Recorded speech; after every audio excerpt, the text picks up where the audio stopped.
Welcome everybody to Trichome Chasers Grow Life Stream number 39. How's everybody doing out there in the chat, in the future, wherever you guys are hearing this? Oh, I'm hearing in my headphones. Shit. What's up to everybody in the panel? What's going on, world? Yep, all two of us. Yeah, full house tonight. Some attendance issues with some people on Trichome Chasers, but we get through it. Yeah, my garden's looking great. Straight subliminal. Got a 600 watt testing, I guess, R&D tent that I'm using right now. 4x8 using 600 watts, and I'm gonna see how much I can pull out of that. Then I just made a huge deal today for some commercial lights, so I'm stoked about that. And life is good, man. So, yeah. right off bat, I kind of want to ask you a question about that 600 watt 4x8 tent that you were talking about, because we were kind of talking about that in the chat yesterday, and I was like in passing around, and like I heard you, but I didn't get to ask any questions. But like, how confident do you feel about like pulling, I don't know, a decent yield off of 300 watts per 4x4? Like, what type of total yield do you think you're gonna end up pulling, or are aiming for at least? I'm feeling pretty good about it. I'm using platinum cookies, and I think I have like one dose in there. So actually, and I have two blue dreams, so I guess that balances it out. But yeah, I feel pretty confident that I can pull roughly the same numbers as a 600 watt HPS, or two 600 watt HPSs using half power. Sweet. Word, that's pretty cool. Yeah. I need to get some like higher yielding strains in there so I can get some like grams per watt data, because this platinum cookies doesn't yield very well. But just monocrop that blue dream. Yeah, everybody that's loves what blue dream, right? Yep. Original Santa Cruz cut. Yeah. Well, I'm down to take her for a spin, see what she's about. Yeah. Spread the love. What's going on your end, Daniel? Oh man. Same old, man. I'm in the heat, trying to bring it down. I think me and Buffalo figured it out though. We might be able to extract the heat out of the room that we're extracting more heat out of the tent into, if that makes sense. So we're gonna have to get all of the heat out of the room that we're in, basically, to go ahead and cool that room down a little bit. Word. What type of temperatures are you seeing in that tent? Right now, I know we were talking about it last time, and I think the Shy Guy told me, and Perp told me to switch the time to 9 o'clock instead of 7 o'clock to get a cooler temp. So Like stay in to that come cool. on at night instead of yeah. Yeah, instead of earlier, make it a later schedule. So that worked. I went from 105, 103 to 97, and I felt good about it. Yeah, no, that's definitely a big step. But shit, 105, god damn. Yeah, and man. that's LED, right? And that's LED, bro. Yeah, what brand? And that's the two. I have a total of 3 Mars. A Mars 900, 300s, and a SK 100 closet case. Yeah, like they were saying yesterday on the Tricky D stream, those Mars, the thermal management on them, it sucks, man. It really does. Yeah. It really does. I've been noticing, man. I mean, they do good work if you got them inside your home, I guess. You know, in AC. If you got an cool AC cooled environment. I'm going Yeah. more for the save your buck kind of deal. You know what I'm saying? Mm-hmm. So Yeah. no AC. I'm pumping straight fans, polishing the air, that kind of deal. Mm-hmm.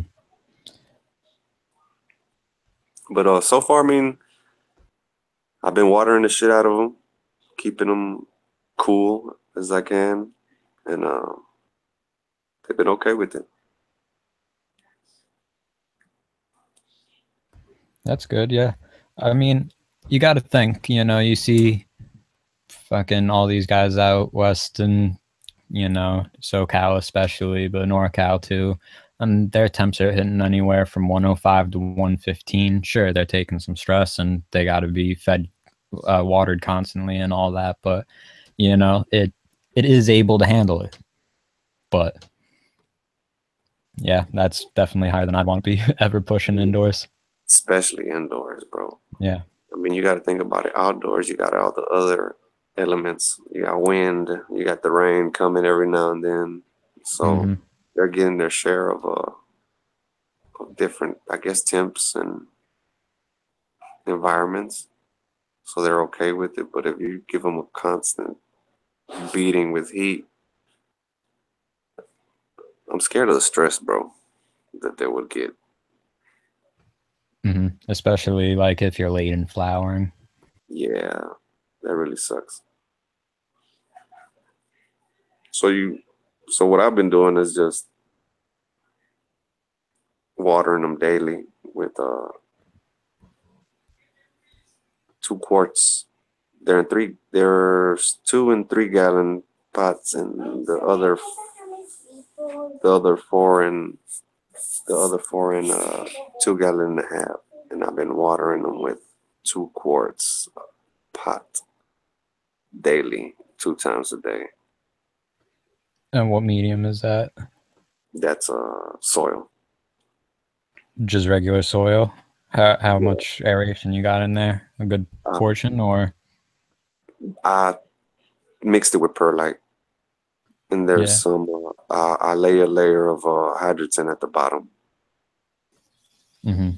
At the basically at the bottom of the before I pour the soil into it, I'll lay about a 2-inch layer of hydrogen at the bottom, just so the roots won't sit in the water. If it does get over full in the dish, Yeah, they'll I just used leach. to do that myself. I don't know. I kind of strayed away from it once I started using fabric pots, and then when I went back to plastic, just never picked it up again. But Fabric. I probably a like the, decent practice. I don't know. I haven't thought much about it lately. I mean, it does pretty good because I guess the hydrogen will leach the water back into the soil, kind of deal. What, like So sub-irrigation, you're saying? it'll what? You're saying like through sub-irrigation, like wicking action? Yeah, there you go. Yeah, wicking action. Yeah, exactly. Yeah, I'm not sure. Because the I feel hydrogen like is, the pore space might be too large for that, but I could be totally wrong. I'm not as familiar with hydrogen as other substances. yeah, I mean, hydrogen works pretty cool, man. Um, I got a water farm I ran a couple of times, and it did pretty good. And that's all hydrogen with recycling. What was it called? Yeah, recycling water. And they have the little O-ring that drips around the hydrogen, a 6-inch diameter O-ring. Mm-hmm. And it's better to keep, I guess, the hydrogen a less drip if you run that, because I ran it at a fast trip and I got bud rot like real quick.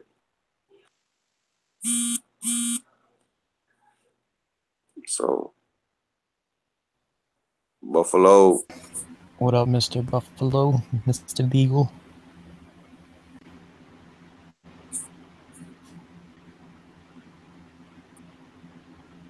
Not a whole lot, I guess. You there, It's big good dog? sometimes. Sometimes not. Depends on the day. I know he said he was doing his thing. What you showing off there, Photon?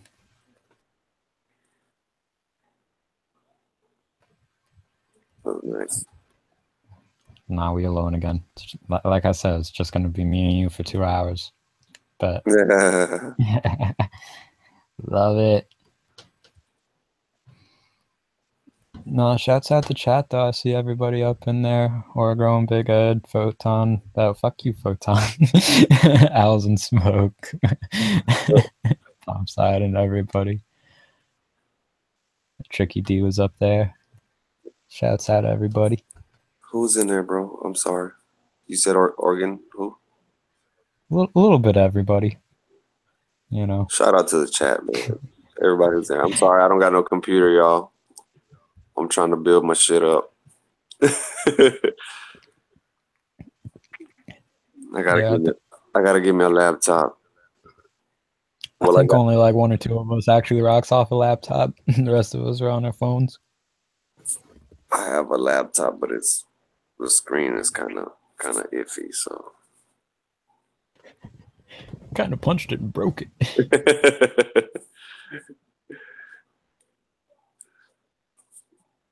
Yeah. Shit, you got your mic worked out there, Legal? Looks like you on mute. Is that the problem? Man, probably over there at work still. No, he's good. Oh, he's off tonight? Yeah, he's off tonight. How about Yo, that? what's up, fella? What up, bro? I'm doing red transplant. I'm doing all kind of shit, man. That's why I have my shit on mute. It's gonna be kind of noisy. He's working over there. We gotta have some kind of noise. I was doing a little bit. Give us some grow action. Yeah, right. See, that's what we do. That's what we do around these parts. Do we? I wasn't so I sure. Hope so. Shit. I hope we grow. So if we ain't growing, I don't know what the hell we doing. Stagnating. Hell yeah. So what's up with you, Blunt? How you been lately, brother? I don't know. I've been chilling, doing the same shit. Yeah. Still vegging forever. Hopefully, I'm in flower by like, I don't know, the end of the month. Guess what I just found? Be pretty sweet. But Guess what I just found? What was that? That's what you just found out? Guess what I just found? Oh, found? I don't know. What'd you find? Dr. Grin spoons I've been looking for. I gotta send them. Oh, where? Yeah, definitely excited to run those. Dog, that was like the first like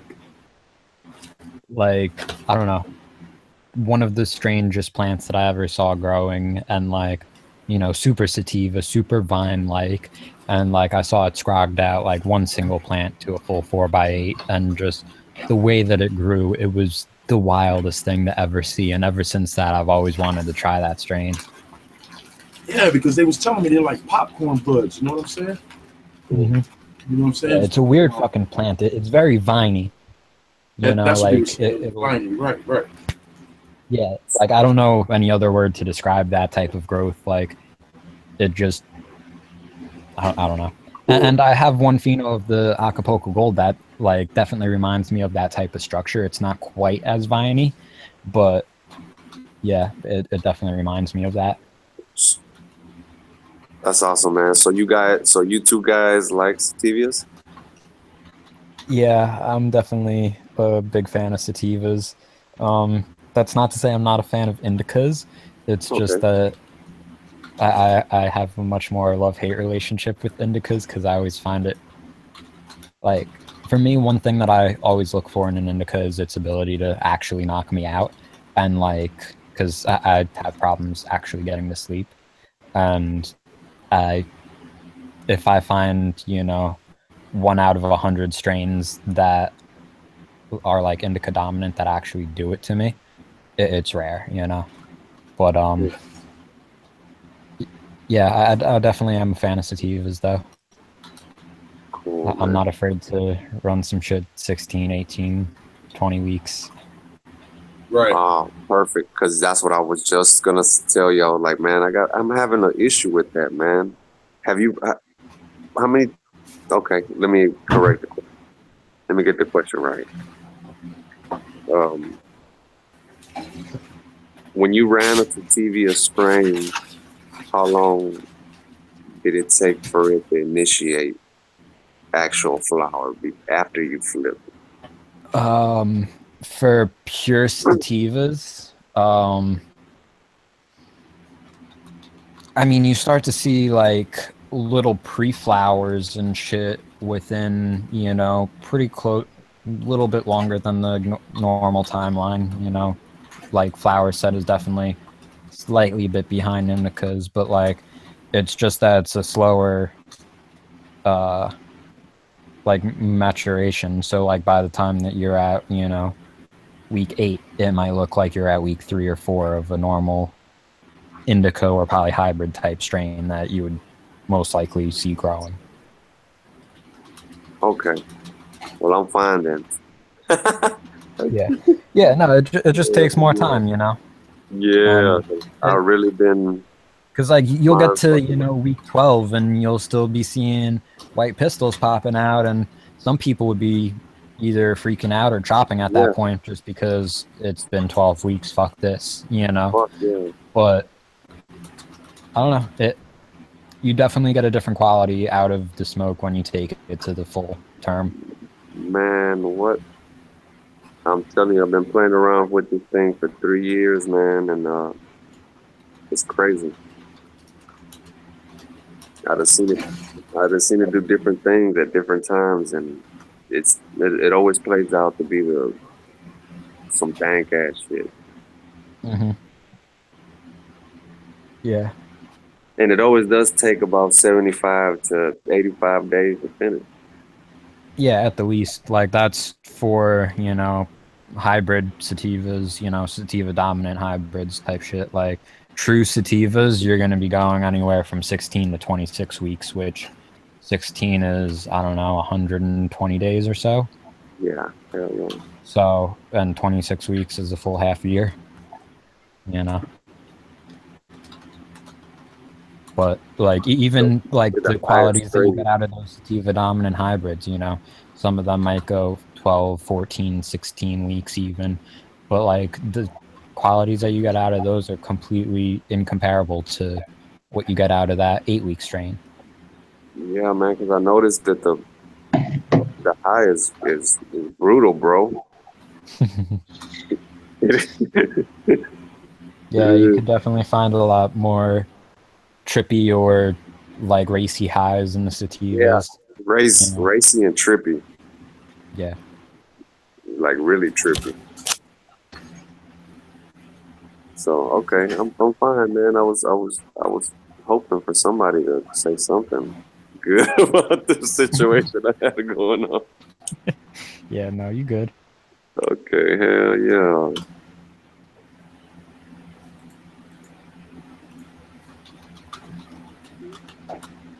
And I got lucky and got some beans one time, man. So I got her in bean form. But I'm scared. What do you think about that? Is that a good thing or is that a bad thing to get? What's that? Well, beans out of your harvest and pop them. There was no males around, I assume. No males around. Yeah, I mean, it's not the worst thing, you know. I've popped bag seeds that, you know, I kept for as long as I could, and I was very disappointed when I fucking lost it, you know. So bag seed doesn't necessarily mean like it's shit or whatever. And like if it's a strain that I really care about, I would definitely rather have bag seed backup of it than not have anything to back up if I lose it, you know? Like at least I can look for something that's similar, you know, as close as I could find. And if it's just as good, then hell, that's fucking awesome. If not, no big deal, you know? But as long as you know what you're getting into, yeah, bag seed could be something good to play around, you know. Yeah, I mean, But you're definitely taking a risk, you know. She's been cloned for 3 years. What strain is that? It's OG Kush and Sour Diesel cross. See, somebody in the chat just Meow Mix just mentioned something about a Cali Mist girl that she had, and I was scared that Cali Mist was like no longer, and I just saw the other day that Kagu from Coastal Seeds is actually working with a Cali Mist male, and I haven't seen him having a Cali Mist female, but if anybody's gonna have it, somebody in that crew is gonna have it or have access to it. So I'm really hoping that there's a Cali Mist preservation project in the works, but we shall see. Man, I heard, yeah, I would love to try that. I heard about, have you heard about Shoreline? Shoreline. I've heard it. I'm not familiar with what it actually is, though. But I have heard of it in very high regard. What's his name? Shoreline. Who? What's his name? Uptown Lab. J Kitchen. He grew shorelines, man. That shit, just looking at it grow and the structure, that's the type of structure I want. I've always wanted to try that. Bro, they said that it came from Texas. You know who told me about this? Is he's from Spain, bro. He said I should look into it. We talked about it in the chat, and Devil Seed Harvest carries them. It's skunk number 7, I believe, and Oasis, something like that. I'm not familiar with. Is that the original creator of it? Cincy Seed Skunk. I don't know that. Hey, real quick, I just wanted to give a shout out. I wanted to give a shout out real quick to my girl Warissa. You know, she in love with the buffalo. She follows me everywhere I go. So I just want to give her a shout out. Thanks for coming to the Trichome Chaser TV show tonight, Warissa. I will be hooking up with you later, mama. All right. Just wanted to let you know. Oh, man.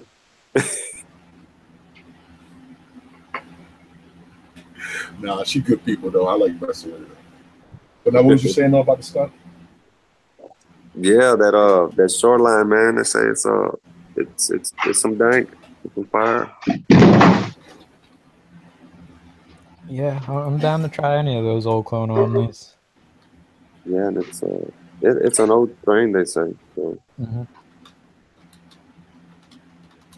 That old should be good, man. I like the old. I'm more of a purist. I don't like the mixed shit. You know what I'm saying? Yeah, I don't know. I've always kind of had like the concept in my head that like one of the axioms of cannabis breeding is inbreed to outcross, and like really going for those stable lines, whether they're land races or just old heirlooms that have been inbred or whatever, but stable lines cross to stable lines to create lines that have F1 vigor. And like that definitely has always pushed my eye towards looking at land races and looking at, like I said, the old heirloom strains that have been preserved and shit like that. Yeah, I want to get into that, man. I want to get into I mean, listening to you guys talking about, you know, especially the old school strains, man. I really want to try to bring. I would love to try to bring back some of the old school skunks, Afghanis, Pakistans. I mean, you know, just really try to do some work with them. That's what I want to do. Yeah, like I just picked up a bag from my partner of this, like the S1s that he has from like the original Sour D that he got from ChemDog himself, and like I don't know. I want to find a good keeper from one of those, like from one of these beans that I could, you know, just. I'm not even sure what I want to do with it yet, but I want to keep this line alive. And like he's got the old fucking Love Potion seeds from a 50-pack of like Reefer Man stock that was before he like went out the first time and shit. And I don't know, some of the older shit, like I definitely want to try my hand at, you know, popping these old seeds and see if I can get them to actually come up and do anything good with them. Oh man, see, you got Love Potion 99. You got Love Potion from Rico, man. Yeah. Yeah, the ones that I had were from Ocean Grow. Yeah, that's I can't even remember off the top of my head, but I want to say that that's either a Love Potion cross or it was a cross that's not even related to the Love Potion originally. But I think it has chem something in it and it's cross. I don't know. I don't remember exactly what that one is. But it's different than the original Love Potion. And 34 thumbs up. Come on, y'all. I know it's more y'all in the chat. If you're watching, hit them thumbs up. Thank y'all for watching, chat, man. Thank y'all for coming in. Thanks for showing in with us. Yeah, Blunt, because I was thinking, you know, I like my chem flavors, so I'm really looking for my Gorilla Glue number 4. So if anybody out there got cuts, yeah, this is a plug. I definitely need one. I got you on this next round of cuts I'm taking, dog. I just okay, cool. After that shit with High Guy, I realized there ain't no sending fucking unrude cuts right now in the middle of summer. Yeah, cool. That's what's up. That shit was a day and a half, and that shit was dead. Yeah, that day, man. Look, I got a cut in a couple weeks ago, man. It was. I'm rehabbing it right now. It's still in ICU. Yeah, summer's rough, man. Yeah. USPS don't give a shit about us. Let that shit sit for 5 days. For real. Shout out to Palm Side and Extracts holding it down in the chat for us. Yeah, good luck, Palm Side. Good homie.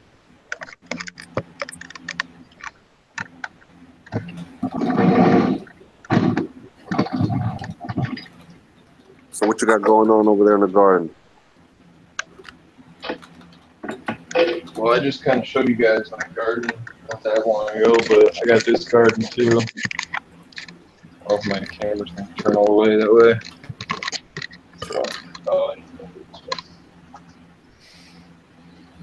Good old veggies.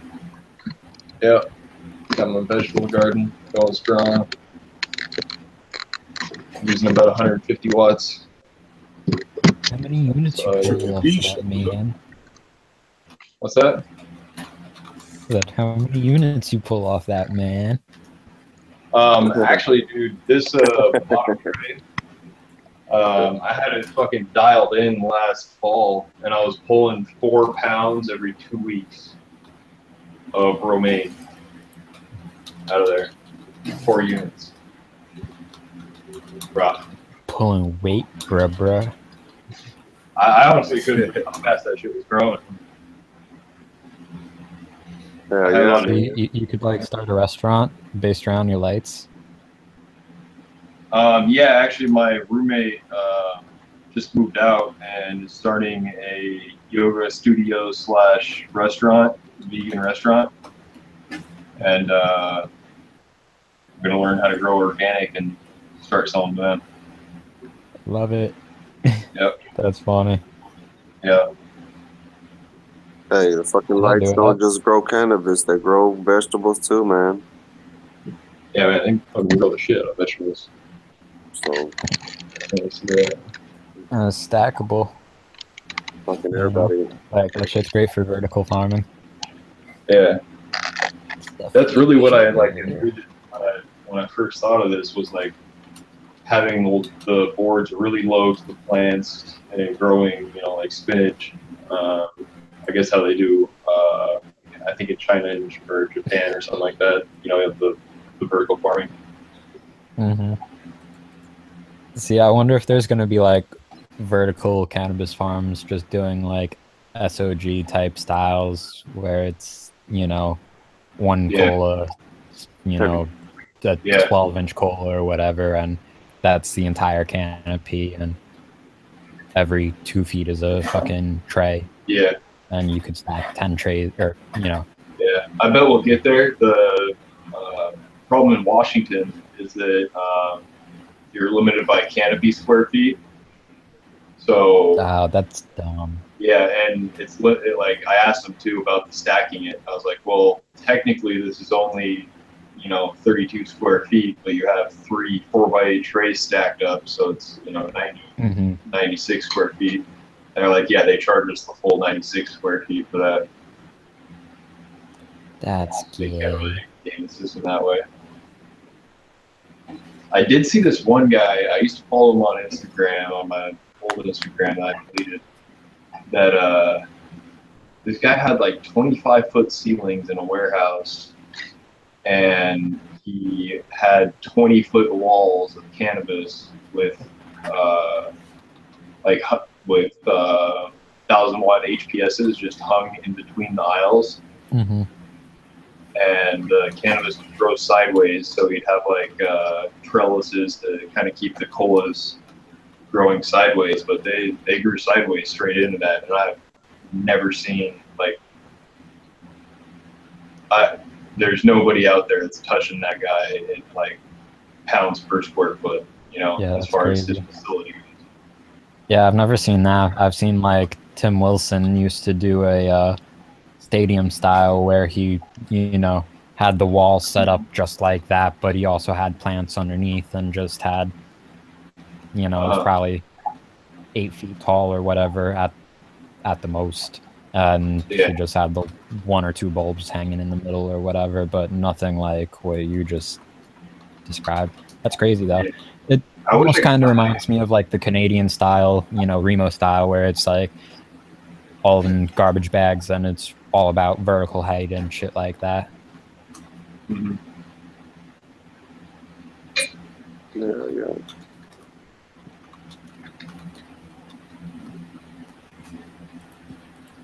See Lucky in the chat. 88 Lucky should be on the panel. What's up, Lucky? Lucky, I thought we were gonna get drunk and chop it up. Yeah, I thought that was your prime topic, bro. Yeah, beer, Lucky. Yeah, I don't drink. I have 1 shot of Grey Goose in my freezer. You don't drink. I've heard so many stories of you drunk. I don't drink anymore. Yeah. We all know that just means not today. That was when I'm on vacation, I drink.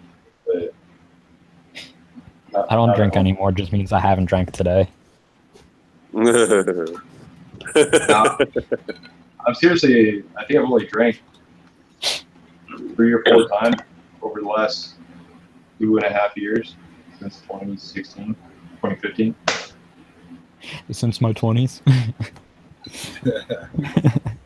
No, I feel we need 22 more thumbs up. Come on, man. We got to match this watching. We got to watch the matching with the thumbs up. Come on out there. You guys talk about life.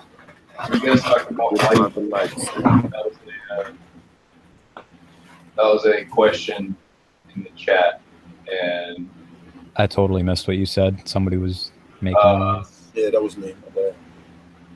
Somebody asked why you flush, and I kind of have a controversial opinion on this, and I do flush just because that's kind of fucking what the standard is. But you flush so your wife doesn't get mad.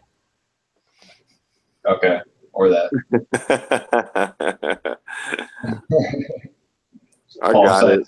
I got the joke. Palm side said NorCal Cop, talking about me getting drunk. I better leave Photon alone, man. Leave Photon alone. You got drunk and got the Uber back, right?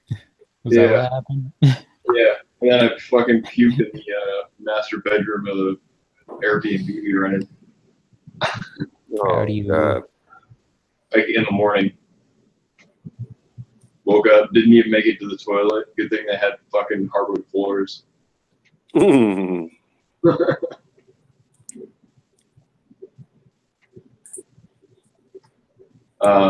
But as far as flushing goes, don't most of the sugars or all of the sugars get transported down to the roots of the plant at night? I want to say it's like, I don't think it's all, but I want to say, and I could be wrong, this is just pulling from top of my head, I want to say it's like 2/3. Okay. And the fade that you see when you flush is the fade on the fan leaves. It's not the fade on the buds. So the fan leaves are the ones that are depleting the sugars or depleting whatever you're depleting when you're flushing, right?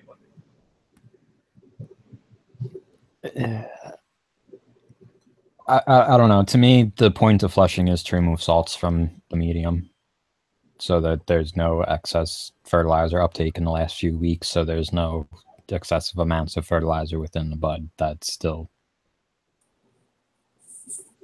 you know. Mm-hmm. Yeah, I've you know, more to no grow. I've done trials and errors with no flushing and flushing, and I mean bringing it. Okay, I guess Napa Valley Trees really disagrees with me. There was actually a really good chat on Reddit about this about a year ago. And you know what? I've tried it both ways, bro. The way I tried it the first time was straight water, just tap water. I didn't have all the fancy reverse osmosis filters.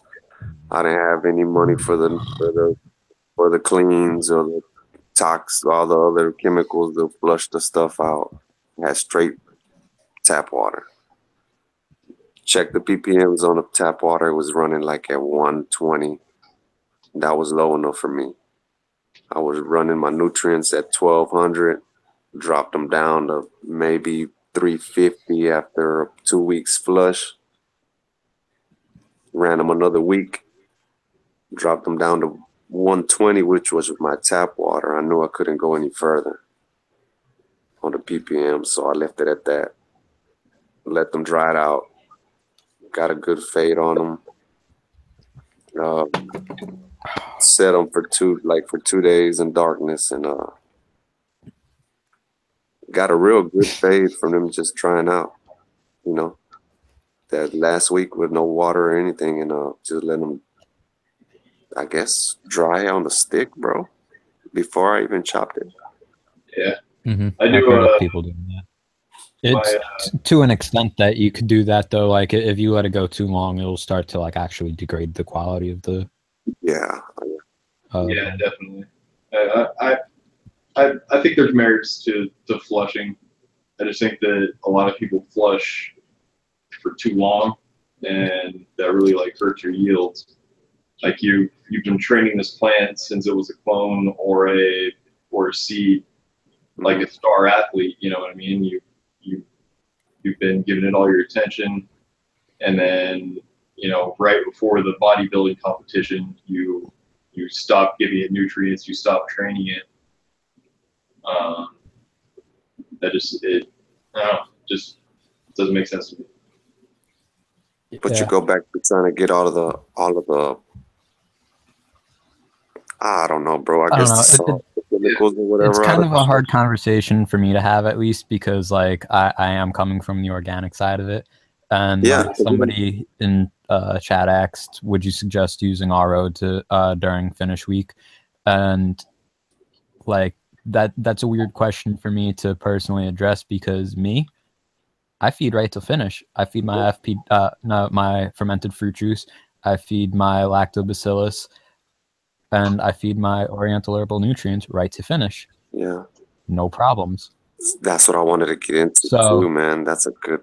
And shit burns white. It's fucking the best fade that I get. Like it, beautiful fucking nugs. So hey, I was away. What was the original question? But the original question was just to talk about flushing in general, and then the second question was, would you suggest using RO during flush week? Okay. Yeah, I stepped away. And, I mean, it's different. It's different in soil and DWC, because I know you run DWC, right? Right, Buffalo. Yeah, that's true. Okay.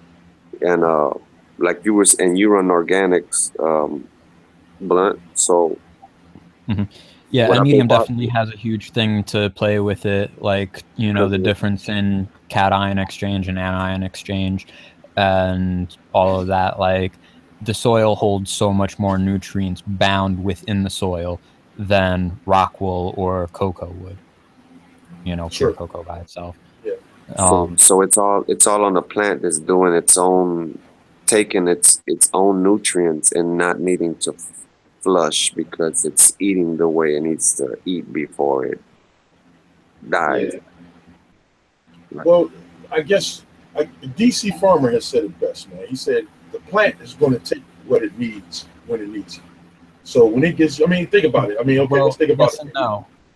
Because you got to remember, that's how it works for organics. When you're uptaking nutrients via the exchange of sugars and exudates for nutrients. Yeah. When you're using salt-based nutrients I'm talking about everything's bound to a salt, yeah, you know, that salt fucking touches the root and through osmotic pressure goes into the root, and it's a completely different. Yeah, for all intents and purposes, yes.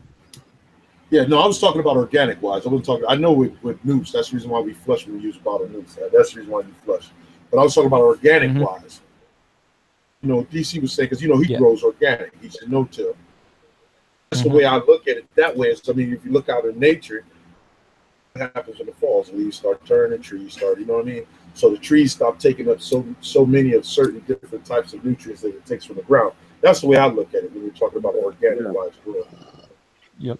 Newts, when you're talking about newts wise, bottled newts, no, you have to flush, because like Blunt said, he's very correct with that. You're force feeding. That root is going to take that when you're feeding it synthetic, you know, when it's not organic and natural. It's going to take that anyway. So the one question when she asked about, or the person that asked about oral water or I flush with straight tap water. At first I didn't. I was going out buying jugs and jugs and jugs and jugs and jugs of oral water. Now, my last harvest, I said, fuck it, man, I'm going to try this tap water. So I tried tap water, and I flushed with tap water. See, what I did was I measured what my ppms were on my tap water before I started flushing. That way I know as I'm flushing, I'm reading my ppms as it come out the bottom, I know where I'm going to be at. You know what I mean? So that's what I did. So when, like, what was I going to say? So what I did try was what Buttman says. He feeds like heavy molasses. So I tried molasses, but I tried sugars from what sugars was it? I flushed with Mammoth P, even though I know that's not really sugars, but I did flush a couple plants with that because I wanted to see, because one of the when I was listening to I think it was Dagos or somebody that was listening to Mammoth P was on there, and they were talking about yes, you can flush. So I wanted to see if it worked. It actually, I mean, it did work. It worked. I mean, shit, it did work in helping bringing down, you know, my ppms and the salt levels in it. But I just use regular tap water, man. I just use regular tap water. And what I started doing my last harvest was I started just giving it my PKs, you know, just giving it PKs. And everybody knows definitely, you know, cut back on your nitrogen your last couple of weeks. You know what I mean? Yeah. But yeah, that's what I do. That's what I look at it. And like that was part of the question too. Let me just try to scroll back to it real quick. He was saying that he include, like, the feed chart says to include micro, bloom, potassium, and sugars during feed. So the sugars is the molasses, the potassium, and bloom is the PK, and the micros is all the micros. And, you know, like in my fermented fruit juice, you know, that's basically the same gist of the lineup right there. It's just the only difference is it's not bound to a salt molecule. Right. You know, it's not going to force feed. And that does, I would, like, granted, yes, my ppms are also probably lower. I can't guarantee that offhand because I don't test with a ppm meter. But, yeah, even at low ppms, I can't say that I know for a fact how that would interact with a flushing plant. Yeah, and that's one thing. When you're salt based. That was one of the things I was talking to Dirty D about. Eventually, I will try the no-till. One thing I do like about the no-till is there's certain additives that you can add to your medium for pH buffing. Because a lot of you guys don't even pH your water when you water, do you? Yeah, no, I haven't pH'd in years. Like 3 years. So you don't pH, you don't even have to check your ppms because it's all natural. I mean, one day I wish we can get Soil Biotta back on here so he can talk about, because that brother heavy and stuff like that. I think you and him on that blunt would be a hellified conversation. But yeah, that's one of the reasons why I really wanted to try the no-till, for the simple factors that I do now using bottled nutrients that I wouldn't have to do if I went no-till. Mm-hmm. Yeah. Have we had fucking Soil Biotta on here before? I think we did one time. I think I missed that show, but I think he was on the panel. I missed that too then, but that would definitely be a fun show. I fucks with him. Oh, most definitely, man. We got to set that up. It would be good to have like a organic show and have Soil Biotta on here. Perp gotta be on for that too. Yeah, and Perp. Oh, hell yeah. Hell yeah, man. Because I was gonna ask you about that KNF, man. Well, I know. Are we continuing with the flushing? I mean, because I mean the second part. You can move on. Okay, I mean if the chat, you gotta get all of that chat. They're talking about other stuff right now. Yeah, but what were you gonna say? Like I was telling you about the KNF, man. I mean, I'm new to it too, and I jumped in head first, just full throttle, doing everything from IMOs to IMO1 to the FFEs, OHNs, and did them before I even knew how to feed them. I mean, everybody's been telling me to read the book or get the DPF and read it, go through it.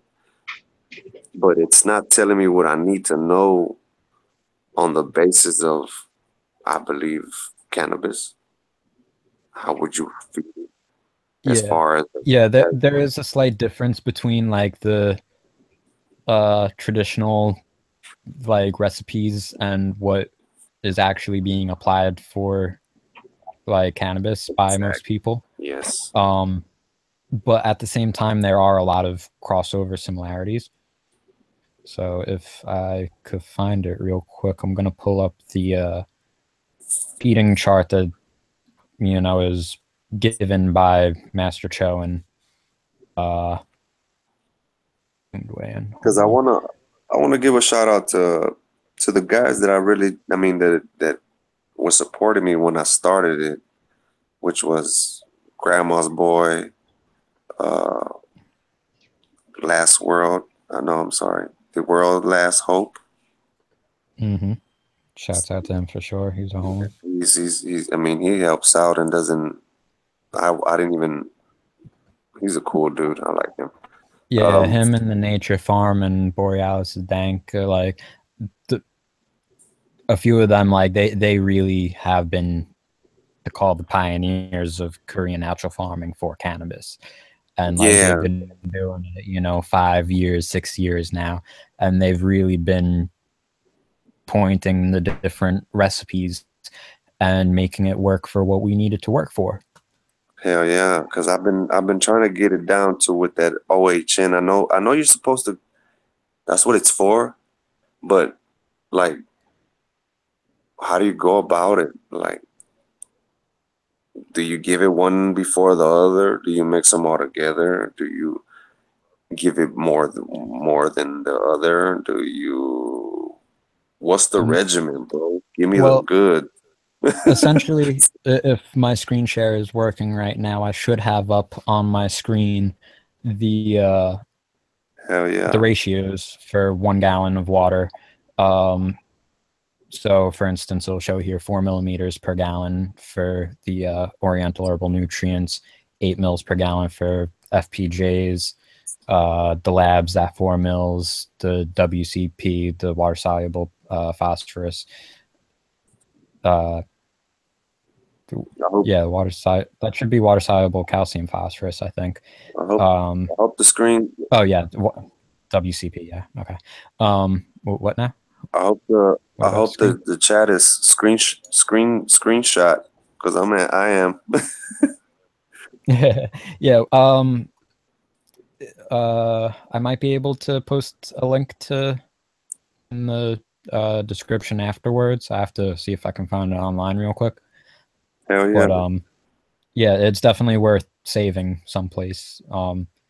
At some point you'll remember it, and like these aren't, you know, strict numbers necessarily. Like FPJs and FFJs, I used to feed at double what is recommended here. I used to feed at 1 to 250, which is about 16 mils per gallon. I've cut back since then, and I only feed at the 8 mils a gallon, and I think that I like it better at this lesser rate, actually. But I didn't see much burning. You know, I always kept like the slightest bit of tip burn in flour is usually where my stuff sits at. You know, you have to really look and see to notice the tip burn. But this general layout here is pretty spot on to, like, it's not perfect for cannabis, but it's pretty spot on. You know, oriental herbal nutrients you could use straight through.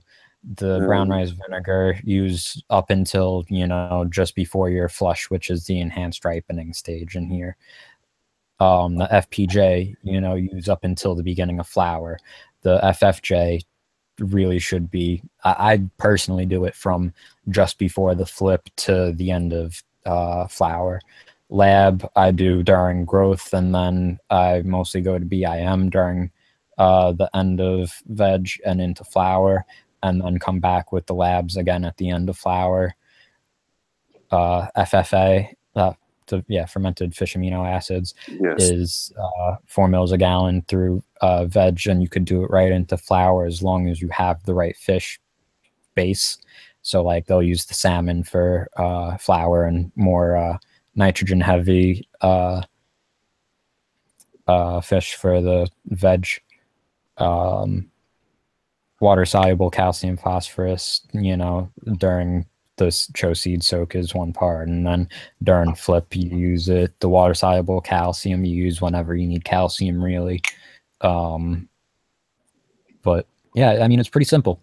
You know, this is a pretty on point. It's just like smaller things within that get changed. So like when applied to cannabis. So for cannabis, like you wouldn't use their traditional oriental herbal nutrient recipe in flour at all, because it will change the effect of the taste. But you could use their traditional recipe in veg, but in flour you would want to just switch down to like the ginger, garlic, and cinnamon instead of the ginger, garlic, cinnamon, angelica root, and licorice. So just slight differences like that get applied, but a pretty on point feeding chart to base off of. Gotcha. See, so let me ask you a dumb question real quick.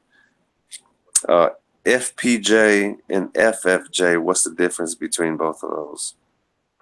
So fermented fruit juice is FFJ and fermented plant juice is FPJ, and fermented fruit juice is going to be fruits, obviously, you know. So the recipe that I use currently is let's see if I can recall this off top. It's sweet potato, papaya,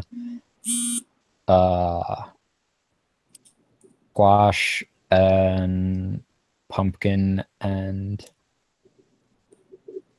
bananas. Guy, what's up? Maybe like one other thing in that, but and then also one other thing that's not mentioned within this chart is you could go and get, you know, fruits like during the destoning process for stone fruits, at least, like pears and cherries and apples and all that. I don't think apples are technically stone fruits, but they still prune the fruits off, and those unripe fruits that they prune off during that process, you can ferment those and use that during the transition and early flowering period, and then transition to an overripe fermented fruit juice towards the middle to end of the flowering period, and you'll see slightly better results than just going off of the overripe fermented fruit juice the whole way through.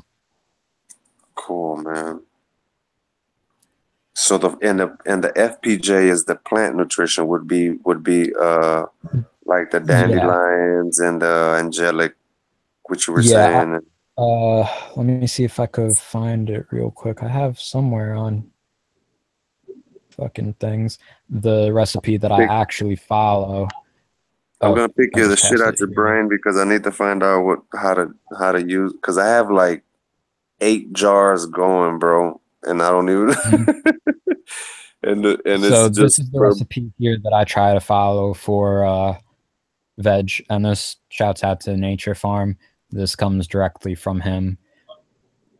This is for about a 5-gallon setup, and it's 1.5 gallons of nettles, 1.5 gallons of comfrey, 1 liter of horsetail, 1 liter of bamboo, 1 liter of alfalfa, 1 liter of clover, 1 liter of willow, and that's all that's in his recipe. But I also added in kelp and a little bit of aloe, and I also mixed in a little bit of my fermented fruit juice and my banana FFJ finisher into it, just for a little bit of a more full spectrum feed. Okay. But that's basically what I aim for. Awesome, bro. And I mean, in the screen share, if anybody cares to read it, they can pause and, you know, get a quick read. But the different things are high. Drop it in your IG, bro. If y'all follow him, Blunt. Yeah, I'll do some screen shares of some stuff onto my IG. I also have F's for really fucking anything, like from the chose shit to teaming with microbes to books on anthocyanin to random things on soil science to pesticides and all sorts of shit, just in my Instagram bio link to my Dropbox. And the Instagram is the microbe FKABT. So the microbe formerly known as Blunthumb. That's what we want, man. All right, I'm gonna have to skip out for just half a minute to grab another beer or two. So I'll be back in a moment.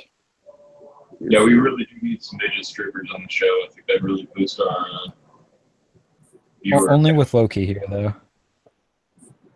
Loki definitely got to be here for that. I'll be scared sometimes because you never know who might be on the chat.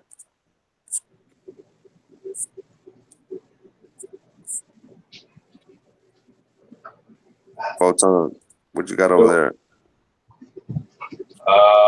Just looking at my vertical rack right now, but I'm about to mute myself and make a 150 watt light. Perp, you gonna jump in the car in the chat, bro? Perp,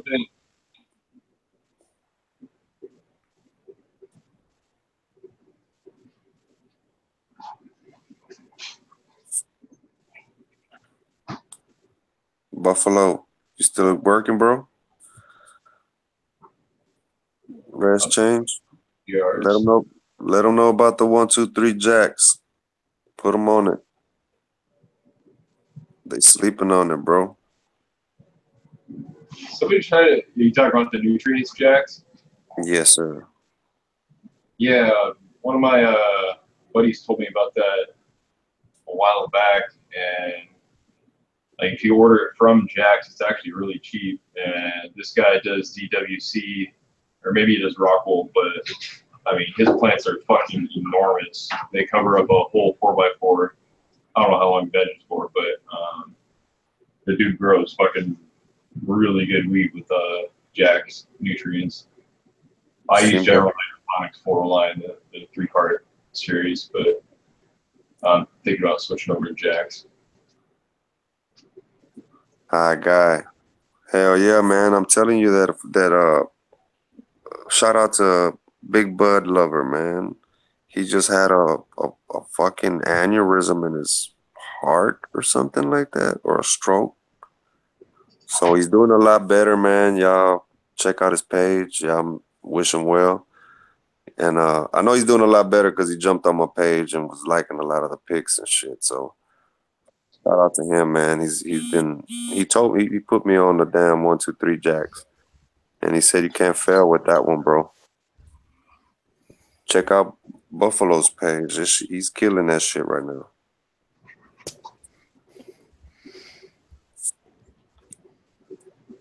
So I just got back and chasers. What up, Cosa? How are you doing, sir?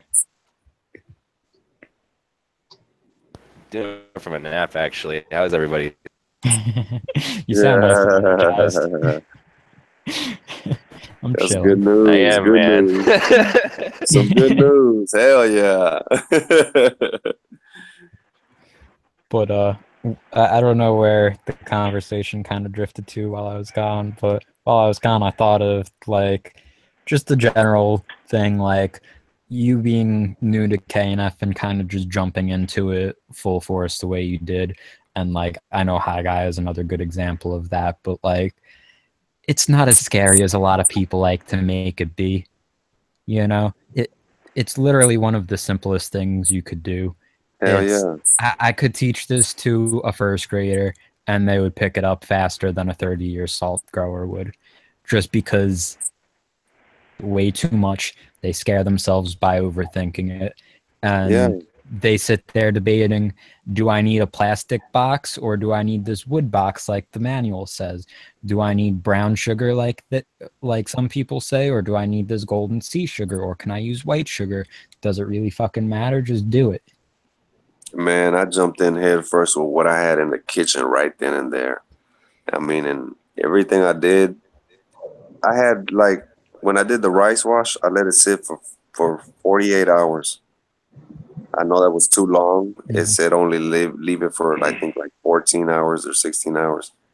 But I left it that long, took the rice out. What do you mean when you say that? Like just the rice soaking? Yes. Oh yeah, I only do that for 15 minutes. If even that. You see what I'm saying? You see what I'm saying? And I left it that long, and this was like a gallon of I probably put maybe like I don't know, maybe I'm not sure how much rice, but it was enough to fill up a gallon container. It's on my IG, and what I did was I let it sit overnight with just the milk, with some hot milk that I left sitting out for like a day or two, and mixed it with that, bro. And like in a day and a half, there was like an inch of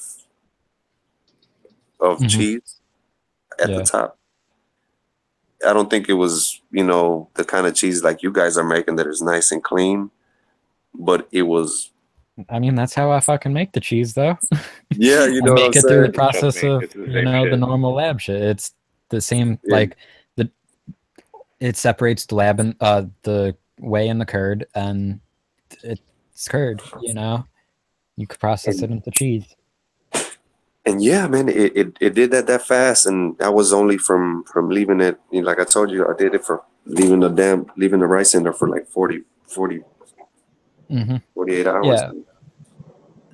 The recipes are very forgiving, and that's not to say don't go and follow the recipes, because trust me, you want to, you'll see better results if you do. They've been honed over a long period of time, and there's a reason why they are what they are. But that being said, if you can't get, if say in the recipe that I read out before, which isn't even actually from one of the books, but like bamboo is in there. I know bamboo doesn't grow everywhere. If you're down in fucking Texas, I'm pretty sure you're not going to have any bamboo around. So, it's flexible. Work with what you have. Look at what's actually the constituents of the materials that you're fermenting, and find a good replacement for it. Or look at the action that it performs. The action that the sugar actually performs in the fermentation. Is white sugar applicable to that? Is, you know, normal golden sea applicable to that? Yes, they're both.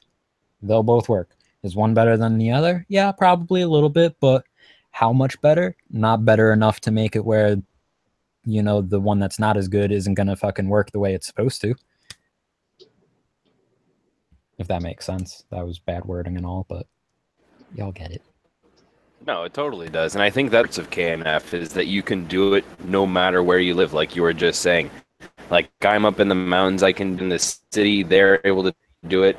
It doesn't matter, you know, if wild crafting or if you're just going to the store and using their fruits and vegetables or whatever, it's all doable, you know. It doesn't have to be wild crafted. Mm-hmm. Yeah, like one of the things that, at least from my taking away from it, some other people seem to have a different opinion, but my taking away from it is one of the things that this focuses around is local acquisition of the ingredients. You know, it's not something where you should have to go above and beyond to actually find one of the ingredients. If it's not around, find a substitute that does the same thing and it's just as good, as long as it is actually just as good. But that's the catch-22 stipulation on there, you know, a little asterisk.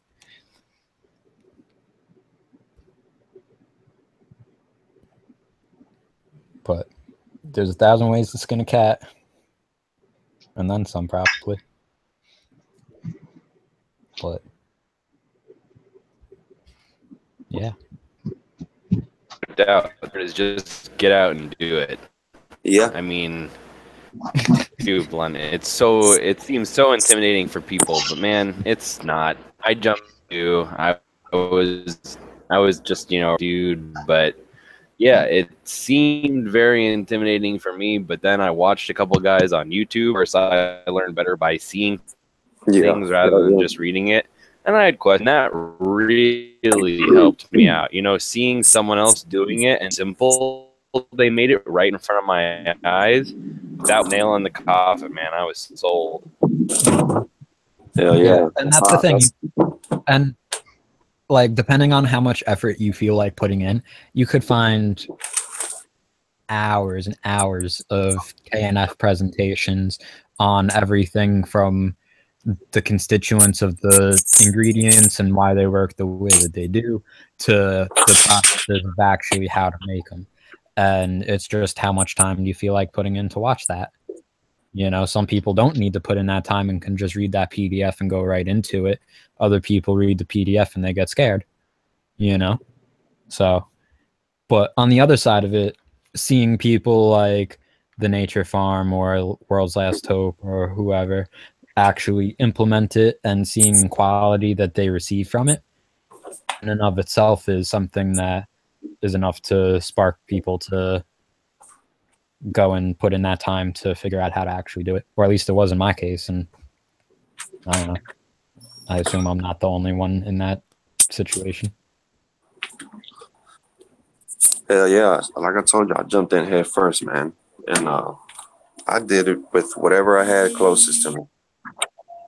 Oh, that's the boss. I'll be right back.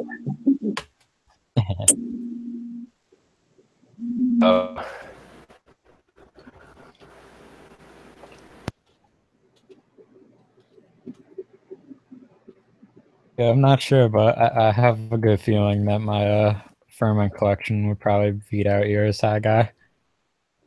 I got quite a few ale pails full. What's that there? Your Blue Dream? This is the dream. This is the Blue Dream. This is How is she? I have trimmed up so far. That's it. That's how lazy I am. That's all you have trimmed? Yep, that's it. That's it. Just the dash. That's all you need. Right? And just fucking let the rest of that shit cure. That's pretty good. Took about a week for it to stop smelling like grass. Not bad. The boss said roll It's up. hot. Better It's than hot. It's hard for me to get it to dry slow. Is it better than that C99 and Blue Widow, I think it was? I don't know, dude. That Blue Widow, it cured really, months, like it just tasted like straight blueberry gas.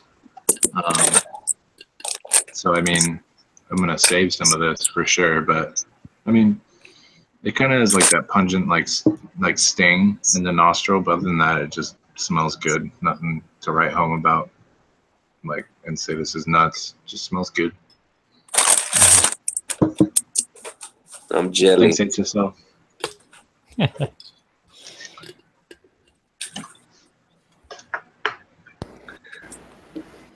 I got just packed up a bowl of this to Pakistan. The Oh, yeah? Packy across to the Urkel, you said, or? Oh man, Packy? Yeah, it's some fire. what's that flashback? Yeah, that shit sounded nice, man. Maybe more popcorn. Narcotic shit. I was saying that Hey, before. I Hey, need Captain- some shit that knocks me Captain out. High Butt says hi to Dan, and he's been saying that for a while. He really wants us to say hi to Dan, his homie. Oh, sorry, Captain talking Time, about but I have not been looking at the chat. Yeah, You're trying to say hi to who? Daniel, To Dan. Dirty Dan. What's going on? Oh, Dirty Dan. Who is that? Well, that was I thought Captain he was Time. talking. Oh yeah, man. I was like, Dirty Dan's not here. Captain Kind Bud. Captain Kind Bud, hell yeah, that's the big bro right there, man. He's the one, a matter of fact, who told me to go light on the inputs, man. Shout out to the Grow Bros, Grow Shack, DWC Kush, Captain Kind Bud, DFK 27, I'm sorry. I'm high, I'm sorry, bro. Yeah, no, I also am a fan of going light on the inputs. Yeah, he told me that. He said to go light on them because I guess they're really strong or something like that. If that makes sense. Not strong, but better than, I don't know how to put it. You guys might understand better than what I'm trying to say. No, I got what you're saying, though. Like, I don't know what recipe you were following initially, but, like, my soil at this point, I would say if I have 1/10 of the recipe that I actually followed in my soil, because of how many times I've cut it, that'd be a lot. I'm probably even less than that at this point. Okay. I'm probably like 1/15 to 1/20 of the soil of the like actual amendments input that I actually followed initially. So you got to go back to thinking about what's already in the nutrients you have in the soil already, right? Mm-hmm. Gotcha. Yeah. Fucking But yeah, cool, like man. originally I followed the Coots recipe, and over time between adding, extra compost here, a little bit of extra peat here, light or fucking rice hulls here, some cocoa here, it added up to, half a yard ends up being 3 yards, 4 yards, and it's a lot more diluted at this point, but I definitely am okay with that. Hell yeah. That's what I noticed too, that when you fucking put I guess if you top dress with new soil or whatever you're top dressing with, it's they like it. Yep. And you see those little fucking feeder roots come out and just eat everything. Top mulch layer, Worms. rather. Worms Yeah, too. yeah. You got like Little nubs, within your humus, within your mulch layer, you got like a thick humus layer too, of like pretty composted stuff at the bottom. That's their favorite spot. See, like, I don't know. I do have worms in my setup, but like I don't have worms like other people have worms. Like when fucking Brown Guy or whoever lifts up their soil and you see the shit moving, mine's not as active like that. It's just shit that comes from the natural soil that I put into my soil. And Is that good? It's too much. What? Is too much soil good? I mean, too many worms good? I mean, bad. I'm sorry. I don't know. I kind of want to say that you could go too much on anything, but I don't have enough experience with the worms to really be like, yeah, I've had this issue where I pinpointed the problem and it was too many worms. You know, I can't say anything like that. But I mean, okay. I don't know. Because at the same time, I'm sorry. Go ahead. I was just gonna say, like, I don't know. Like, I've never had an issue with applying too much worm castings or anything like that. So I don't know. It could go either way, I feel like. But I don't have any direct knowledge or experience to be basing that off of. Gotcha. Hell yeah, no, because I just wanted to know, because like you said, I mean, The worm. at the same time, worms are making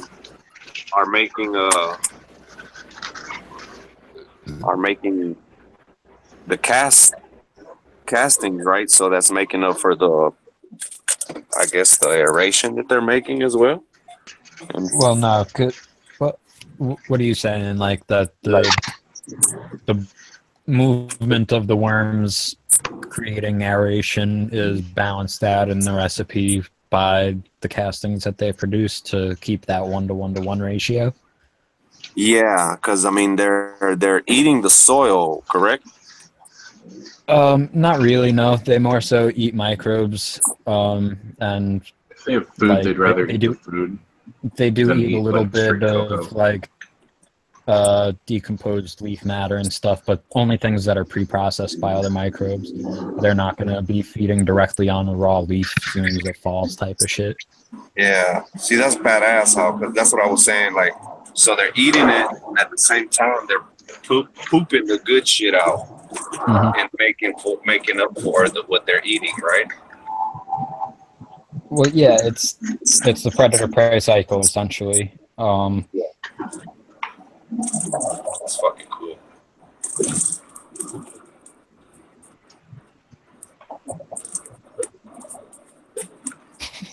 little fucking guys are weird, man. Fucking chat, man. You guys are weak right now. There was. You're talking about. Nah, I don't even.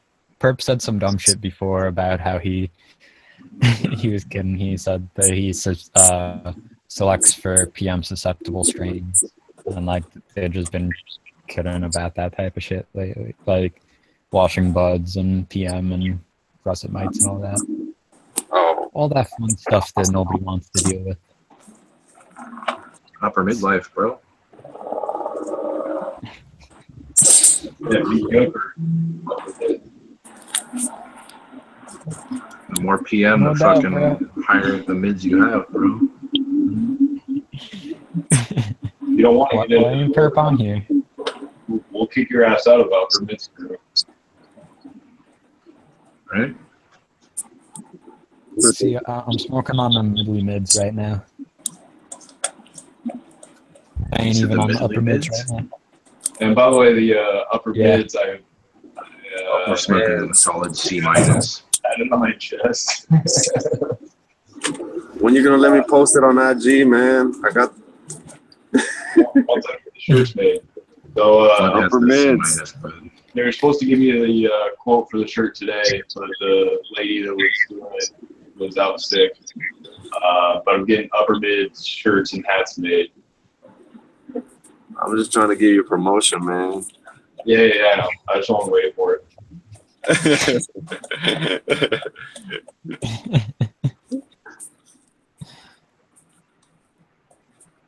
Yeah, man. So what's next? Hi, Guy. What's up with the micros, man? You gonna start shipping them out? The team needs them. You know, Han said he needs some micros, or he needs some lab. he's floating in the air, man. Oh yeah, he is. Yeah, man, we're gonna start a cheese company, right? Right? Fucking, A. I'll find somewhere. You all got rosin presses. I'm making a cheese press. Korean natural cheese farming. You have just pressed cheese? Is that a thing? Yeah. Yeah. For the all natural lazy. I can't remember farmer whose Instagram. who wants it delivered. You don't got to go through the hassle. I can't remember. Especially if your wife I doesn't can't like remember the whose smell of. Instagram it was.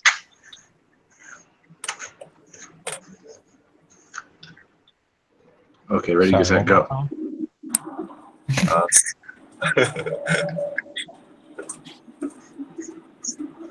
There tries a charm.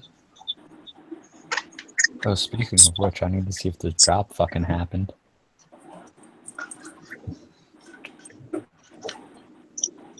I would tell you guys would drop, but I don't want nobody sniping this shit. I'm trying to get these seeds, man. Still not live. Okay, somebody's Instagram. My bad. I have myself muted out in my mirror. And somebody was using it for a KNF press. Like they had their bag of trash on the press and then they were squeezing it out with the actual press. It was so awesome. That's funny. Yeah, no, I want to make a, like, or not make, but I want to buy like a cider press for my ferments. Oh, yeah. And I think that would help a lot. Fuck yeah. I mean, I've seen people use like juicers and shit, but I don't know. A press has always made more sense to me. Yeah, no, I don't want to like chop that shit up after I'm done fermenting it. I don't want to put it through a juicer. Like a fucking cider press, something to just like squish the shit out of it. Like you don't have to sit there with cheesecloth or your paint strainer bags or whatever, and yeah, it's a pain in the ass. Yeah, man. But Trey, like I use those paint strainer bags from Home Depot. Yeah, one of those in a tear them so often. Yep. Yeah, or just like spin it, you know, and then just squeeze the crap out of the ball. Oh yeah, fuck that. Yeah, no. I just put in a, like, put it in that in a colander and just press straight into the colander. Right. Yeah, no, I mean, the way, like, squeezing it, like, too much, like, I definitely go a little overboard sometimes, and I get, like, solid matter come through instead of just the fucking liquid. But, I mean, it all gets eaten. What's up, D? No, I said I was thinking the same thing. I was thinking about making my own little strainer out of, like, 2 of the same kind of cups and, like, just pour the ferment in one and like kind of like strain it with the other cup, just pushing it through.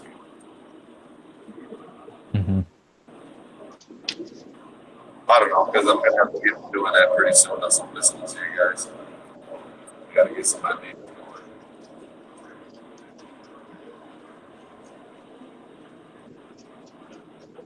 Yeah, like Cosa said, bubble bags works, you know.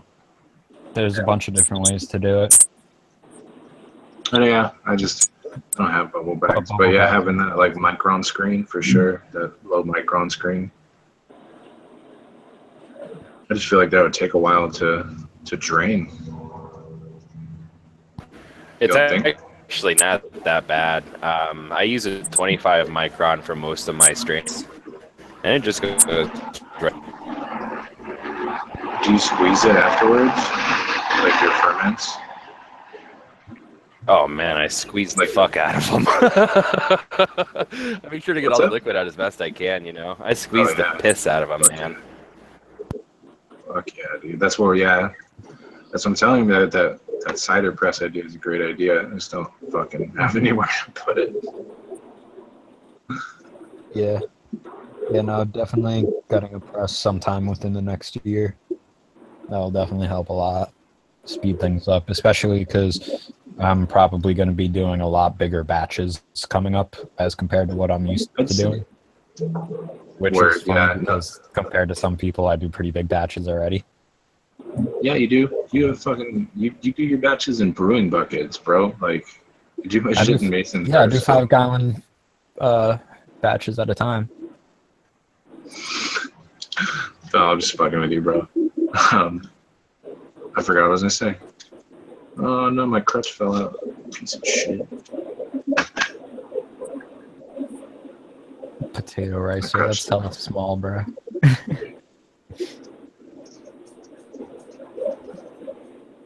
Would work on the small scale though. What the fuck is a potato ricer? I gotta Google that. All right, that's what I'm saying. Hi, guy. I gotta go to Google. Unless I'm thinking of something else. Oh yeah, that's kind of It's like small. garlic press, Yeah, but that's kind of just small. slightly bigger.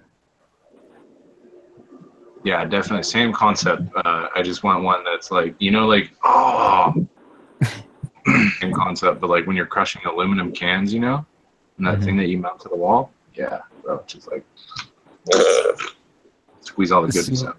Even like what Dan was saying before, with like a cup inside a cup, and the bottom cup has holes, so really like 2 cups or 3 cup total. You know, one to catch what's coming out of the other one. But like that same concept would work with buckets too, in theory.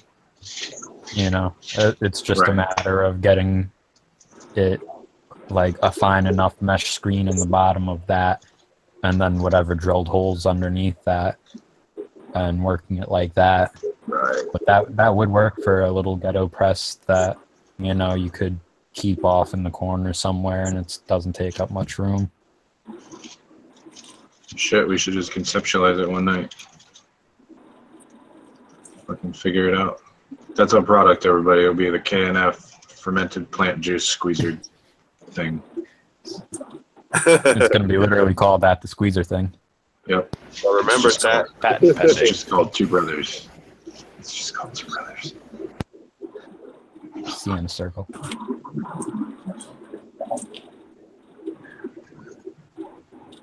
A little TM. TC. A little bar in a circle too. Fucking Monster. Where's Monster at, man? Homie said he was gonna make it tonight, and I don't know. Kid got him swamped He's Friday. not lurking. He's not lurking nowhere. I ain't seen him. I ain't seen him today. I ain't been around most of the day though, so that ain't justice. He's around there. I wasn't around most of the day, so it ain't justice, but He's a dad. He's a new dad. No, DWC said he was supposed to stop by. I just like to my joint roll. So what's the chat? Not the chat. The panel. What's the panel smoking on? I know. Cosa said the Packy, or Packy Urkel rather. Oh man, he got that wood over there. Right? Yeah. You on that Blue Dream, hi guy? Yeah, I just rolled up this little skinny Blue Dream thing. I'm trying to like rush dry this urban poison that I harvested yesterday so I could smoke it.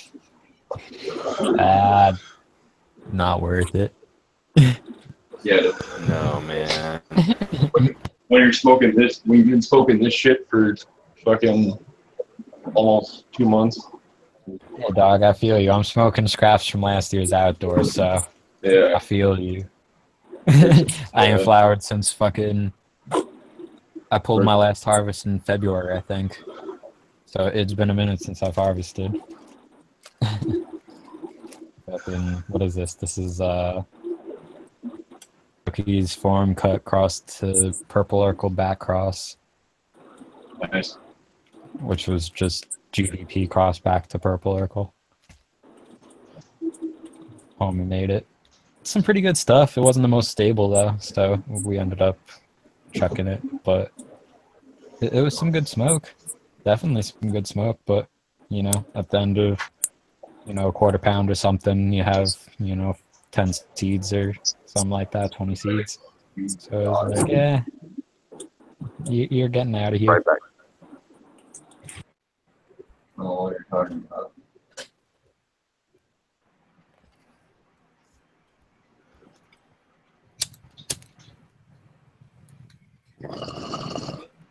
But yeah, fucking outdoors hitting that stride right now. Everything's starting to switch over to flower. At least out here. I don't know about everywhere else, but like it looks like we're in what I would call the first week of flower, just about for most of my strains outdoors at least. Yeah, it's the same here up in the mountains, man. Everything's sexed out. Bud.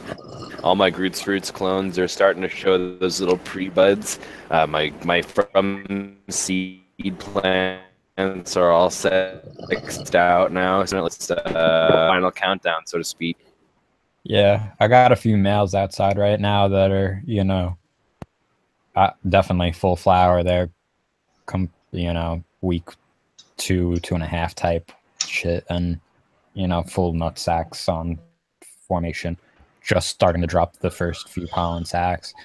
And like, it was funny. I was actually outside today, and like, the one plant that's the most far along, like, you know, I must have caught 3 or 4 bees just chilling pollen, like trying to get the pollen out the plant.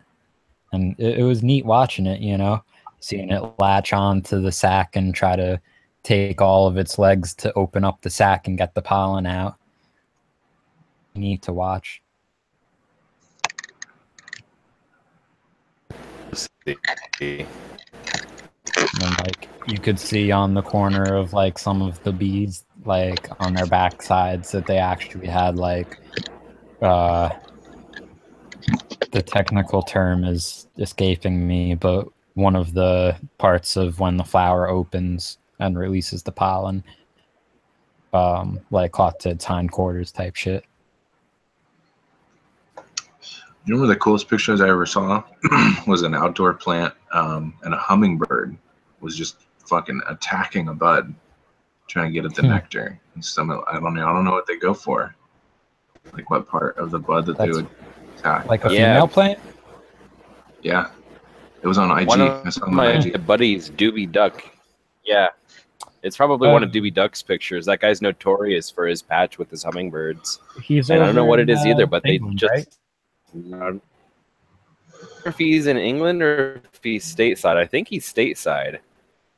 I want to say he's one of the homies from like the Adam Dunn Show chat crew and shit, but I might be mistaking him with somebody. Yeah, I know him from the Riot crew. He was on Matt's forum. That might make sense. Riot's part of that crew, technically, I would say. That's the only places I've ever really chatted with him, at least. So. Yeah, he's a cool cat. He's an older guy too. Real nice dude. Yeah. Cool watching, you know, nature interact with the plant. You know, they don't give a shit that it's illegal. Right?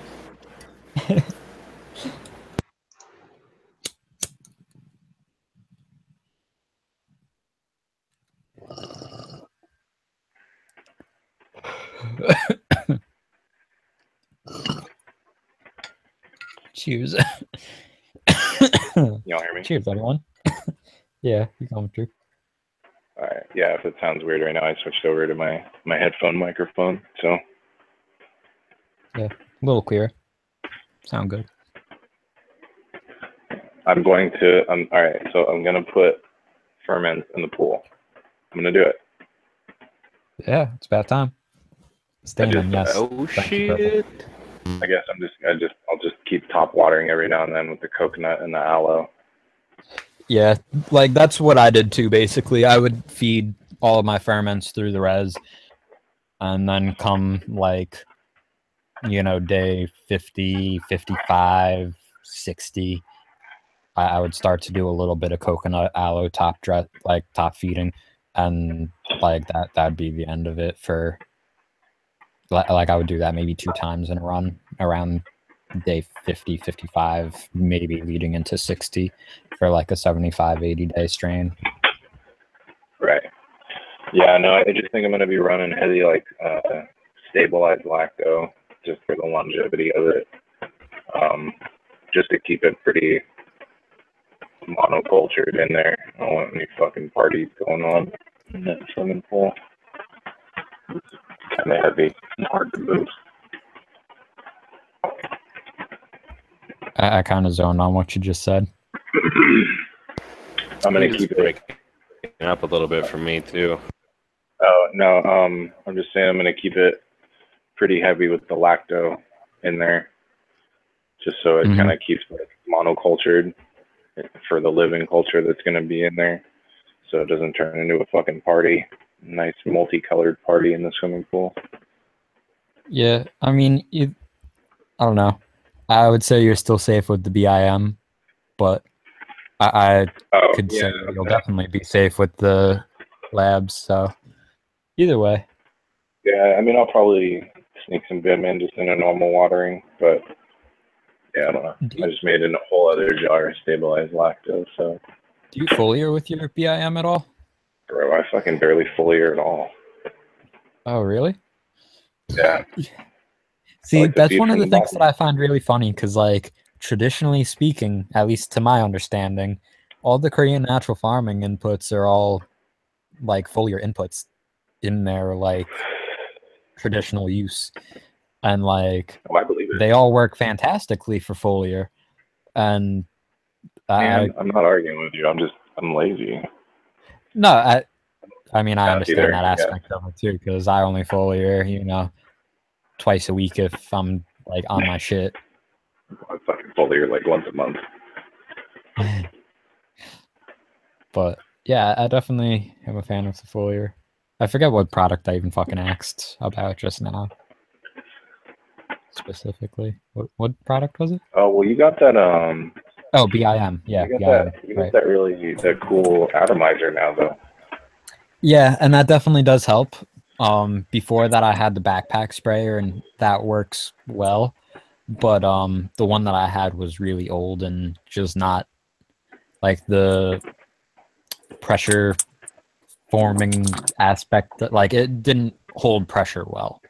And I'm sure if I got like the replacement pack for it, which has new O-rings and whatever else in it, it probably would have helped a little bit.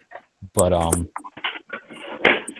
yeah, the atomizer is fucking awesome. I love it. Yeah, no, but one thing with the atomizer is like you do use a lot less of whatever you're spraying. So for my garden right now, I use maybe, if I use a gallon in the atomizer, that's a lot, I would say. It's probably more, so about 3/4 of a gallon usually that actually gets sprayed. I mix up a full gallon and a half just because it sprays better at that rate, and I'll spray the rest with a smaller sprayer afterwards. But like if I'm using just my normal hand sprayer, or if I'm using the backpack sprayer, I use anywhere from 1.5 gallons to 2 gallons easy for the same space. So I don't know how that actually affects the nutrient uptake when I'm foliaring.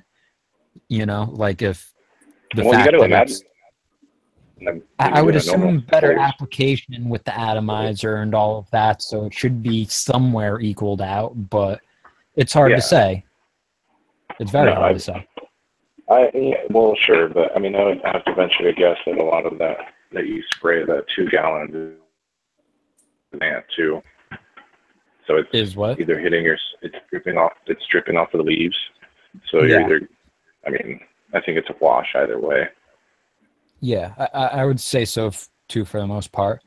But one of the things with the atomizer is also like you really have to pay attention when you're using it because it does cover very well, but it also like sometimes if you don't hit the leaves at the right angle, you know, you're not going to get the top of the leaf, or you're not going to get the like, I don't know. I feel like I have to sometimes pay more attention than when I use the other sprayers, but that's also because I'm paying more attention, generally speaking, when I'm using the other sprayers anyway. So it probably does equal out, but... Word. I mean, just, yeah, IPM is important, and foliar feeding is fucking awesome, so they're both good. Do you guys ever get scared of PM because of foliar spray? I know it's a better like direct feeding, I guess, that the plant would get. But do you ever get scared of PM because of that shit? I don't know, because within my foliar feeds, I also keep a constant upkeep on IPM, and at the same time, I also like stay on top of my humidity and all of that, and try not to allow any large swings in the humidity or temperature. So that coupled with the fact that within my IPM, I use things that would not only kill the PM, but also I use beneficials, which would, through law of competitive exclusion, outcompete the PM. I really don't hold that as a worry personally. Oh, yeah, that's all nice. Doesn't the PM get you higher, bro? What you got against the PM, dog?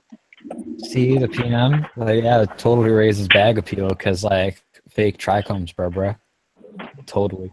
Bruh, not even that. Bruh. It gets you hella high, son. Yeah, all those mycotoxins. Crystal Church. Nah, the PM got nothing on the aspergillus, though, bro. I'm telling you.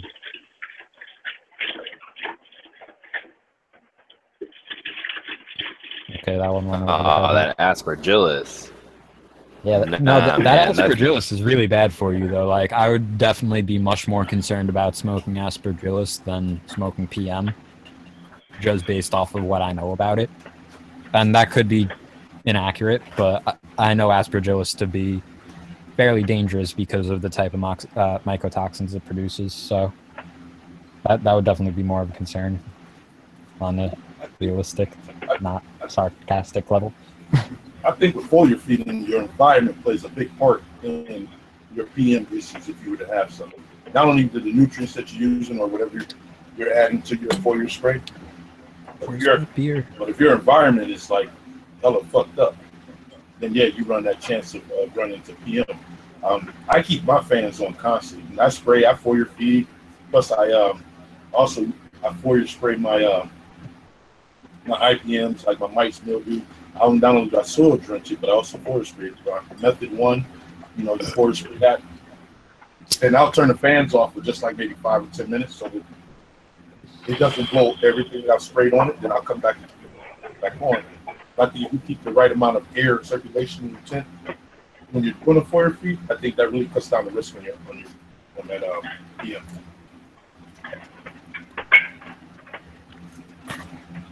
For tent growers, anyways. Yeah, and like I was saying before too, like that, and you kind of just touched on now, the swings in humidity and temperature, those are big factors when talking about PM, and I would be much more concerned about that than I would ever be concerned about foliar feeding as an aspect. As long as your environment's on point, you should be pretty good. That's one thing I like about the summer, and it's always hot. There's really no PM worry. See, it's funny because like where I am, like with my outdoor at least, I always get PM during like the height of summer, and then by the time I mean it fucking ranges. It's so fluctuating out here, especially this year. But fucking by the time that like mid-August rolls around, it's completely gone. Weird, man. No, yeah, I'm just saying, like, because lights come on at night, so at the time of day where you would get a swing to cold, like boom, like gets hit with warmth, and then after your day, I'm also saying outdoors too, not my indoor setup. Yeah, but that's crazy. It just like goes away. I mean, yeah, and like it's funny too, because like it does. Like I've gotten PM indoors and outdoors both, so I've seen them. But like the way that it looks outdoors, at least, I don't know. It looks very different to me in the way that it appears. And like once I get it under a scope, yeah, it looks the same. But like just, I don't know. It takes a different shape outdoors for me. It doesn't look as powdery until you actually get down to that 20 to 60 times microscopic level.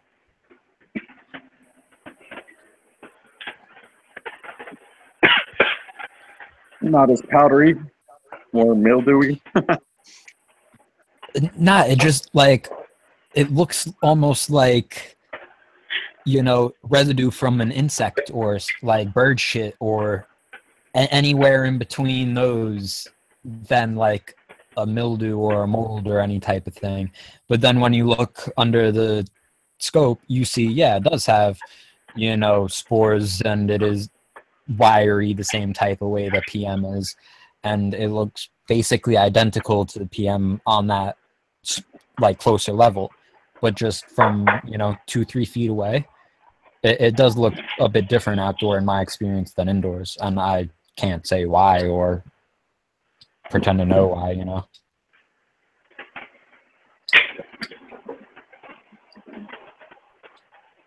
All right, Blunt.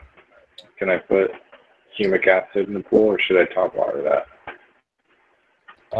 Like, what product are you saying? Like a what the fuck is it called? Cytoplus?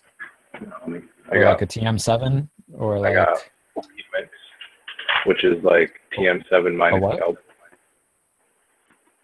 TM7 is TM7 minus kelp. TM7 plus kelp is Cytoplus. Okay, so I don't know. You've never seen full humics before, man? Oh, full humics? Yes. Okay, I didn't hear what you said. Oh, okay, yeah. See, full humics always confused me because, like, I know. Yeah. But I'd rather not. I kind of like to save that for like. I don't know. Shit. The labeling in California fucks me up. Full power though I use during foliar feeds and occasionally during normal soil feeds, but the humics I definitely always feed soil feed. Fucking 1%ers, bro. Banditos.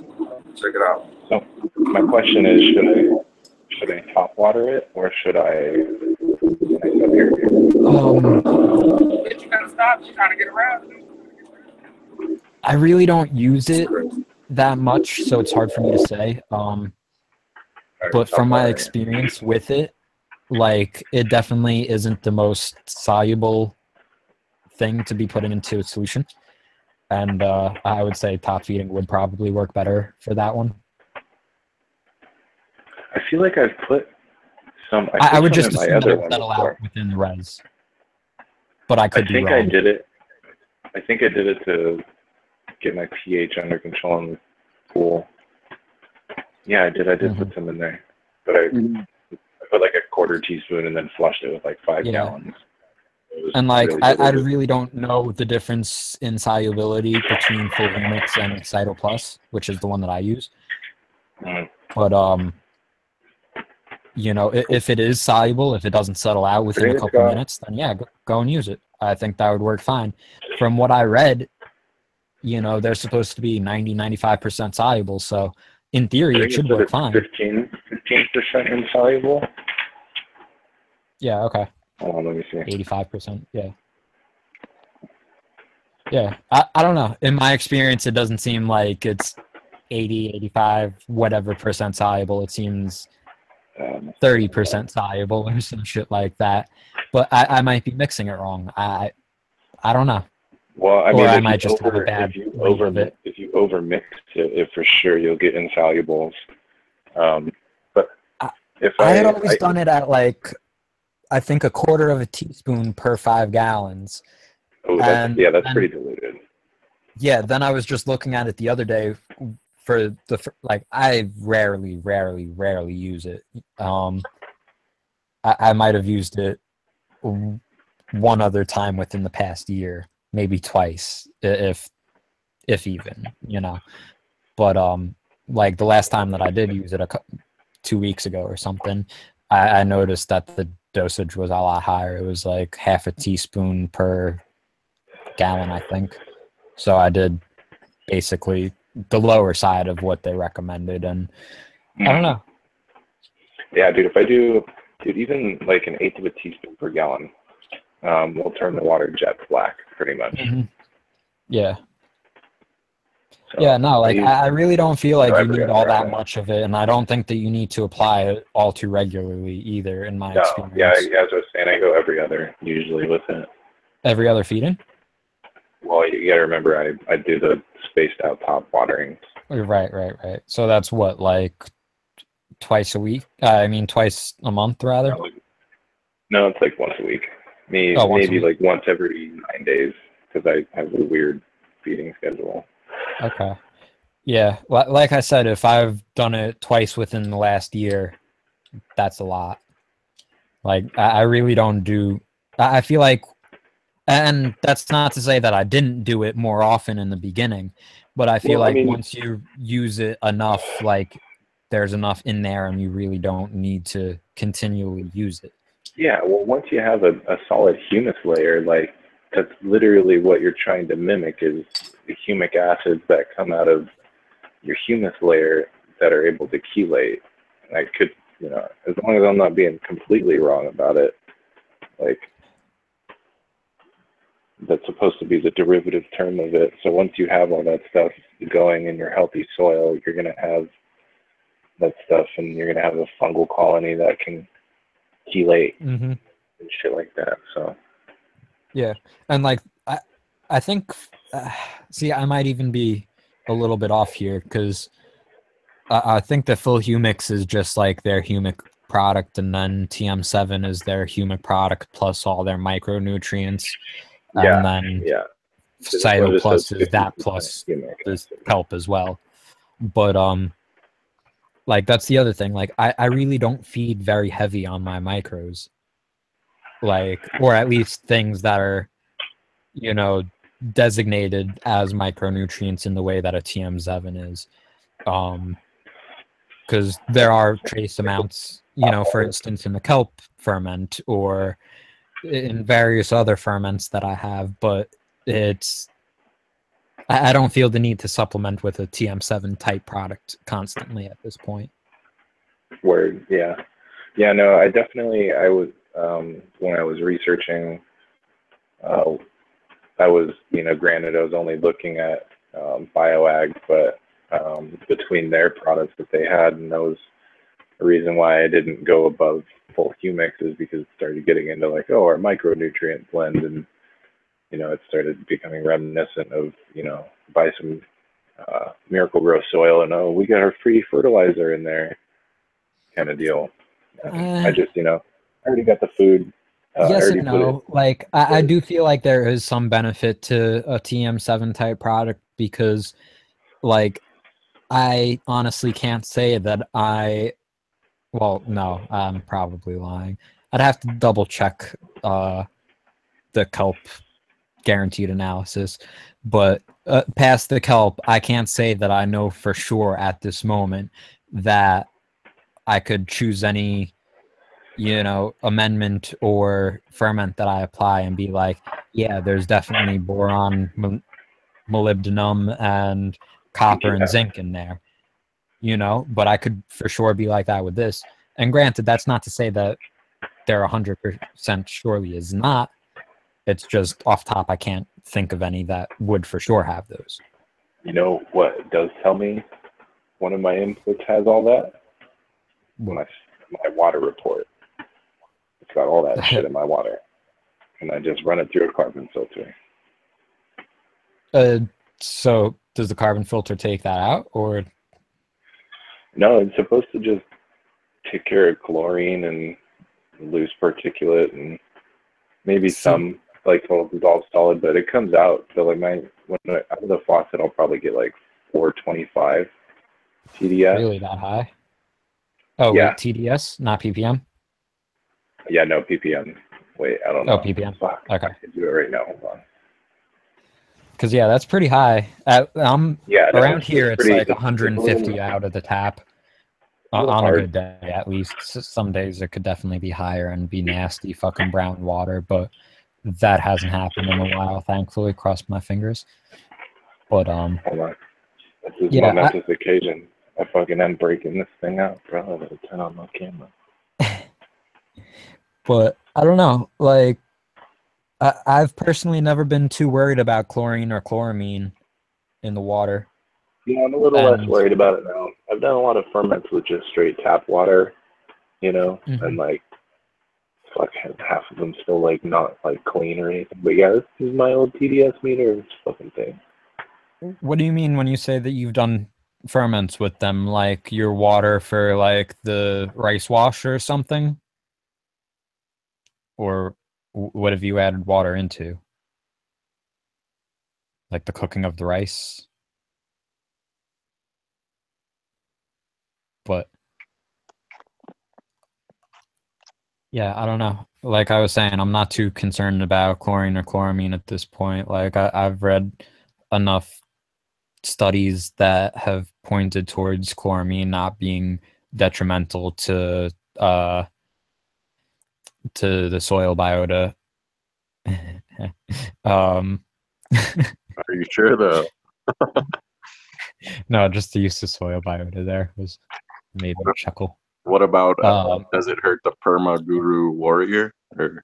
Yeah, I'm sure it would hurt him a little bit. But yeah, like the process of it getting neutralized within the soil, like it's bound within microseconds of it fucking entering. Like it really is not a big deal for application to the soil. And like the only places where I've really been concerned about chlorine and chloramine have been within solution. And as long as you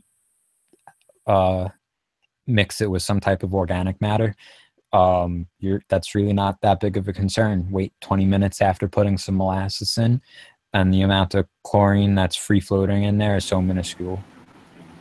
What about mixing it with some pee? That should work just as well.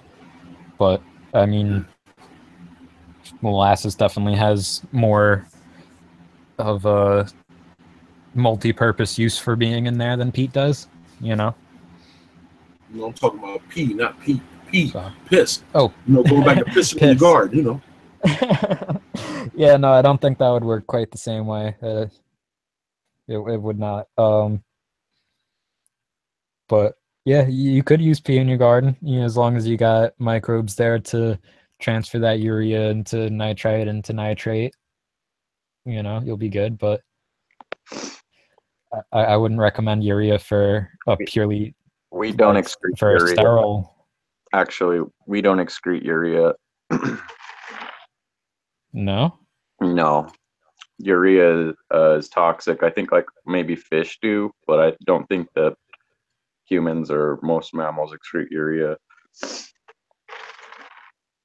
Interesting. I could be wrong, but I always thought that was, I'm gonna have to double check that because I was not under that assumption or whatever. Well, yeah, I thought we excreted urea, but it could be uric acid, so it's one of the two. What? I said I thought we excreted urea too, but it could be uric acid, so I know it's one of the two. Nah, Perp got that R. Kelly piss. He got all the hoes coming around. Well, Google quickly says nitrogenous wastes in the body tend to form toxic ammonia, which must be excreted. Mammals such as humans excrete urea, while birds, reptiles, and some terrestrial invertebrates produce uric acid. There you go. So, fact checked. Well, you got me, Blunt. You got me, Mr. Blunt. You played yourself, sir. Yeah, and they think the Trichome. Damn. Yeah, we know some things. One of us, some of us. Between all of us, we know some things. Yeah. But yeah, that does not mean that we recommend pissing in your garden. Speak for yourself. Unless you're Keith or have Keith's piss. Seems pretty solid to me. I mean, circle of life. All that I think shit, you right? got to be like a long-term listener to get that Keith reference at this point. But yeah, we should get him back on the stream at some point. That was a fun show. I definitely missed that stream. Man, baby just came home with a bunch of bimbo sweetbread snacks, bro. Those are the best. Man. Did you? No, I haven't ate the chicken wings yet. Man, she got croissants, conchas. Hey, bro, I'll take them chicken wings from you, bro. I'll take them for you. Man, she's telling me, did you eat the chicken wings? Did you hear in the back? Did you eat the chicken wings? Take them chicken wings. Man, I just had this motherfucking burger, dude. It was so fucking big. Like I was telling the chat. This is the kind of burger you got to nibble around. You got to bite on the side of it because you can't open your mouth big enough, man. And it ain't like from Burger King. It's one of the mom and pop stores that make that shit where that shit big and juicy. And motherfucker, you be like, yeah, I'm coming back here tomorrow to get me another one. You nibble the sides off so you don't get messy when you bite into that motherfucker, huh? Yeah, man. Yeah, I feel you. Make sure you got the bib on and everything. I'm a messy eater, man, myself. She always get on me about that shit. What the fuck wrong with you? You can't eat? Leave me the fuck alone. Yeah, right. Yeah, but hey, Blunt, we do need to get old boy back on the show, man. See if he see how that piss is going for him. Wait, not very much action. Oh man, Woody said he about to take a dump in his pot. I don't know if you want to do that, Woody.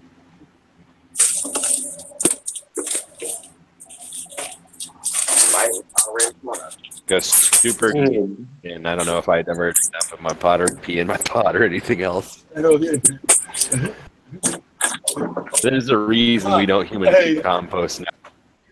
It's upper mids piss terps. But man, what's up, man? Nah, you think that you missed that stream, didn't you, Cosa? The dude was on here. We was talking about what was it, aquaponics? Yeah. Ain't that right, Blunt? About like using aquaponics and different things like that. And yeah, he was straight talking about peeing in your garden. God, man, that's crazy. So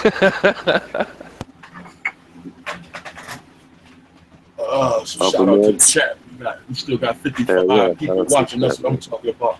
55 trichome chasing motherfuckers watching. That's what I'm talking about.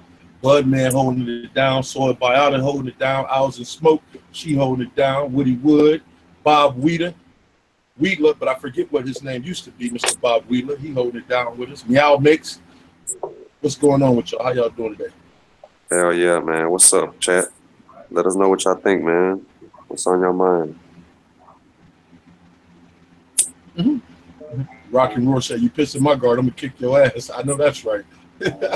Hell no. What you mean upper mids trichome chasers? Bud, man, come on, dude. Don't make no mayonnaise about this, bro.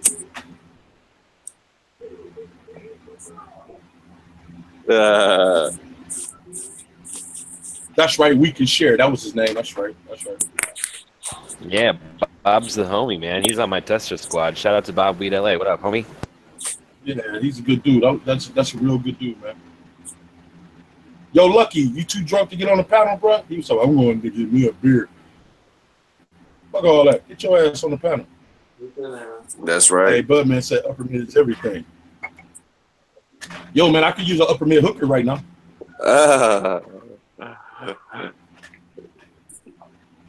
I need them beans. Upper mid hooker. Does she have teeth? Nah, that's the ones that don't.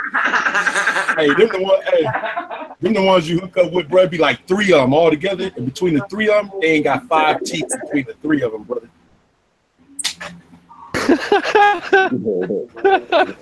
We call them the no tooth gummy gang. Straight, oh Lord, straight gum gang. Oh yeah.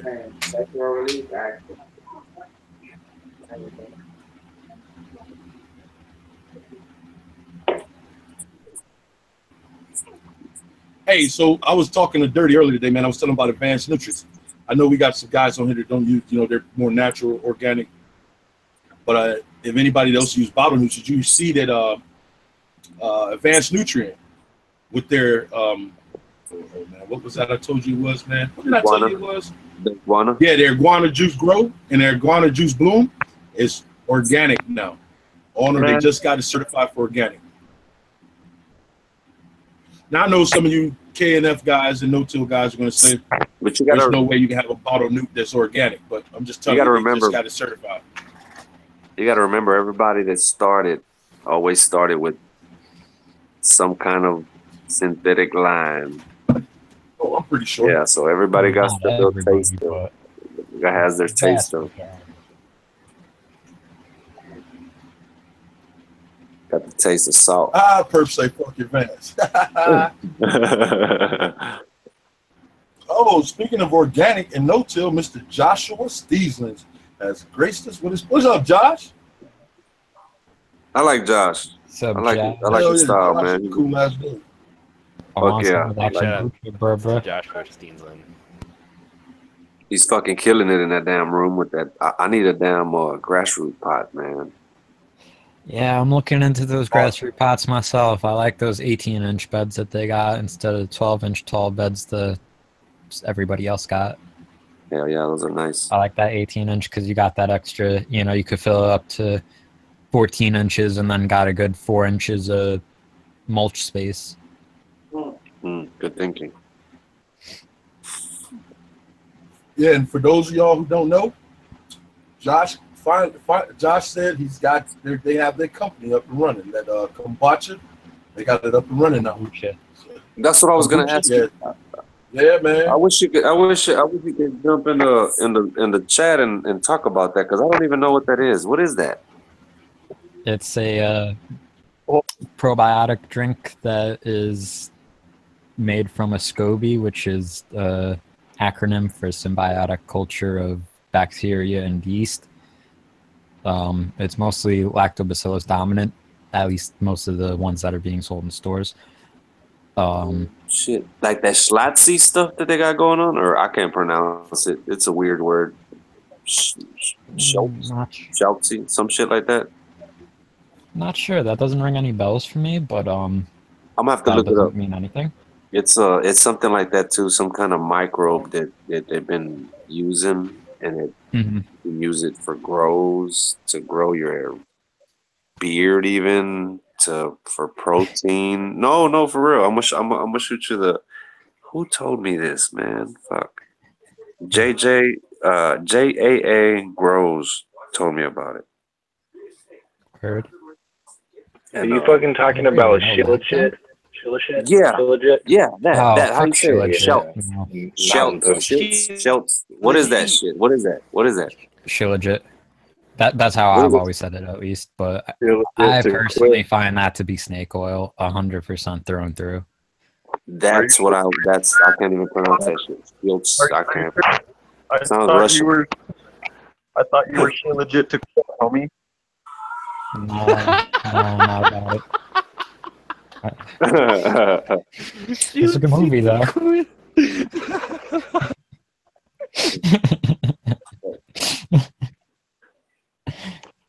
Fucking hot rod. That was fucking gold. Oh, okay. So that's what that shit is, man. Yeah, that's an excrete of like mountain ranges.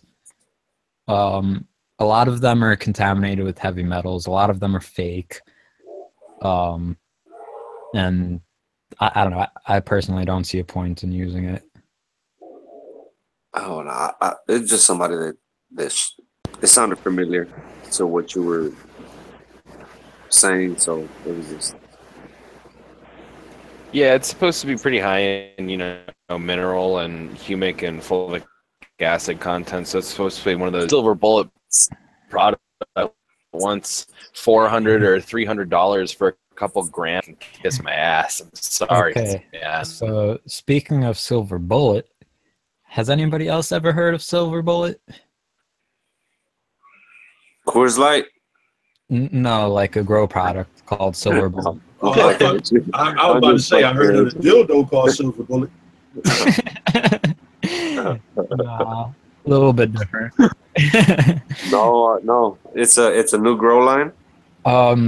Well, I first heard of it last year on the plane ride to Emerald Cup. The dude in the row behind me, who I also recognized because he had been on or somebody in relation to one of his other companies, had been on the Adam Dunn show explaining that company, which was Odor Champ or whatever. Maybe I want to say Magnaflow was one of the other companies, but I might be totally wrong on that last name. But Odor Champ or whatever the fuck I said initially is one of them. but he was talking to somebody about a product called Silver Bullet, and he was saying that it was getting them up to 7 pounds like a light yield indoors and shit like this. And me and the lady next to me on the plane and her husband, like, we were cracking up to ourselves at hearing the whole shit. And like twice now, I've heard of other people with those types of claims about the product. You know, like that plus Veg and Plume is reaching 5+ pounds per light type shit. And like, I don't know, I want to, I don't buy the claims in the very fucking least, but like at the same time, I'm still slightly curious. So is it like that Bushmaster or whatever that shit they said that you can't buy in Colorado or Oregon or anywhere like that? I'm not even sure what it's like supposed to be like made of or what its implementation really is. I'm not sure, because I thought that when I heard them talking about it on the plane that they were saying that it was like the Silver Bullet because it could kill, you know, russets through whatever the fuck. And I thought that they were talking about an IPM thing. But lately I took it as more of a nutrient input or maybe even a full nutrient line. I'm not sure. I do have their website someplace saved, but yeah, I don't know. I was just curious if anybody else had heard of them. Yeah, I just grow with holistic medicine personally. I find that I get like 10 pounds per 100 watts. If I just use a bunch of amethyst, a little bit of Erudito diamonds. Yeah, bro. I just wave up. Casey is my mentor. Yours on your plants too.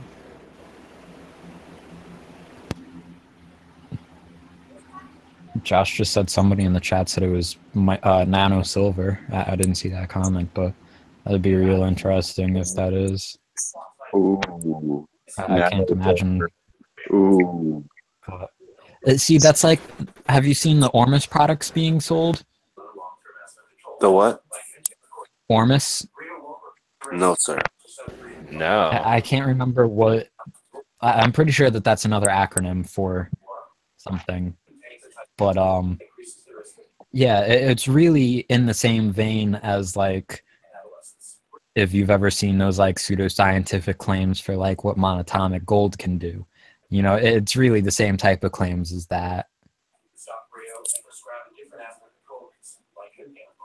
Everything from it'll improve yields to if you eat it, you'll become a fucking genius and live forever type shit. From metals, bro? Totally. Yeah. Personally, I like to just eat a bunch of lead. Sometimes I like to huff old lead paint. I used to eat with lead chips when I was little. Be hungry and shit. Perp, for some reason, Perp, I believe every word you just said, bro. I don't know why, but Perp, you seem like a kid. Like for real, so like shit. Hey, that's how I got the person. Is that how you got it, man? Nah, but it's the same thing with when you iodize silver or whatever when you're trying to make feminized seeds or whatever kind of shit. I would think that it's, I don't know, I would really think that it's not a colloidal silver product because I would not make much sense logically, like that. Right. You know, That's crazy how I make my own words and you know what I'm talking about.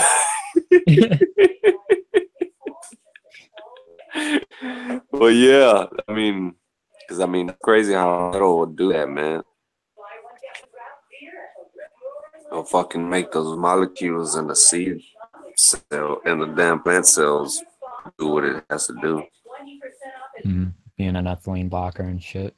It's fucking crazy.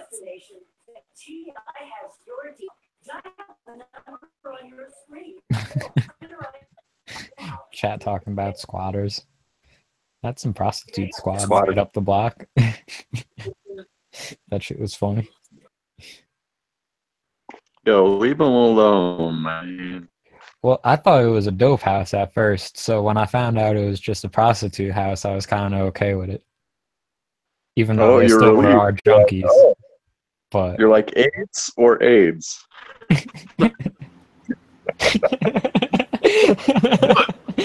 But you said you got a whole house next to you, bro? Nah, it was like three doors down. Oh, they hoeing down there, man. They need a pimp. We send purple out there.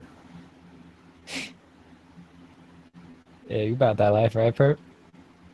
Perp down with the pimp. Tell him, Perp, you gotta punch him in the face.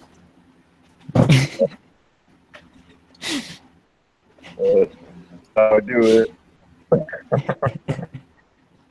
Oh shit.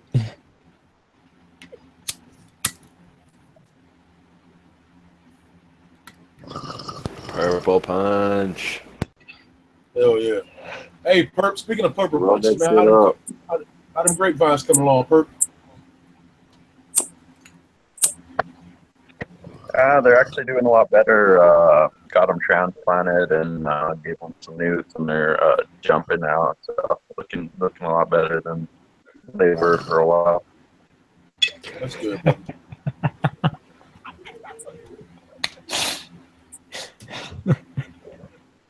We got the panel fucking lit, man. That's good.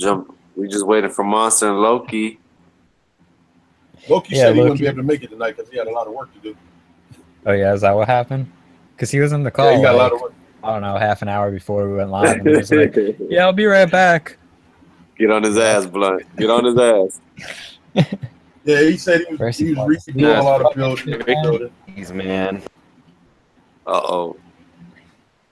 Are you in the Tricky chat?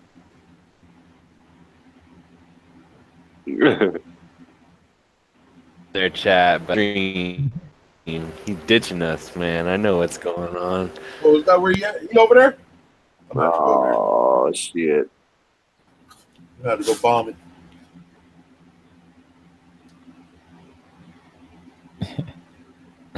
I'm just talking shit. I don't know. Oh, no, I'm just like fucking with Loki. Nah, but he did say that he was going to work. He's going to jump on. He's going to jump on right now. Pretty soon, watch. Yeah, what happened? Be like, hey, you guys were talking hello? shit. No, hello? You going to say hello? Hello? No, that's right. That's exactly what he going to say. You guys been listening to me? Y'all hear what I'm saying? I don't know what's so funny. What did I say was funny? You gonna jump off for real now, watch. Hell yeah. Loki's like Beetlejuice, man. You just like say his name 3 times here and he just fucking hell yeah, just pop up. Fucking Bloody Mary. Hey, Blunt, I'm about to take some cuts of this grapevine milk I got, man. You want one of those? Oh, yeah. Yeah, I mean, I'll grow it out, see what it does compared to shit I got. All right. Might as well. Yo, I know we were talking about projects the other day. This is a very specific question, but does anybody know anything about growing ChemDoc 91 specifically? What about it? What about it? Mine's getting, it seems like a CalMag deficiency, so I got some of that. But it just, I feed all my plants the same nutrients, and all of them are doing great except for my ChemDoc 91. Strains are pretty notoriously they definitely won't want to run the same things that your other lines are. They'll probably maybe a little bit more fought because a lot of times that's kind of a combination lockout, especially if you're going.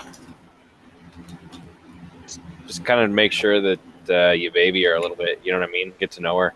Yeah, that's what I'm trying to do. I'm trying to baby it. They're tough. They're real tough. Yeah, it's been rough. Thought I was going to lose it for a minute, but it's coming back now that I added a little bit of CalMag. I flushed it really well with like 6.2, 6.3 water, and then started adding nutrients after that.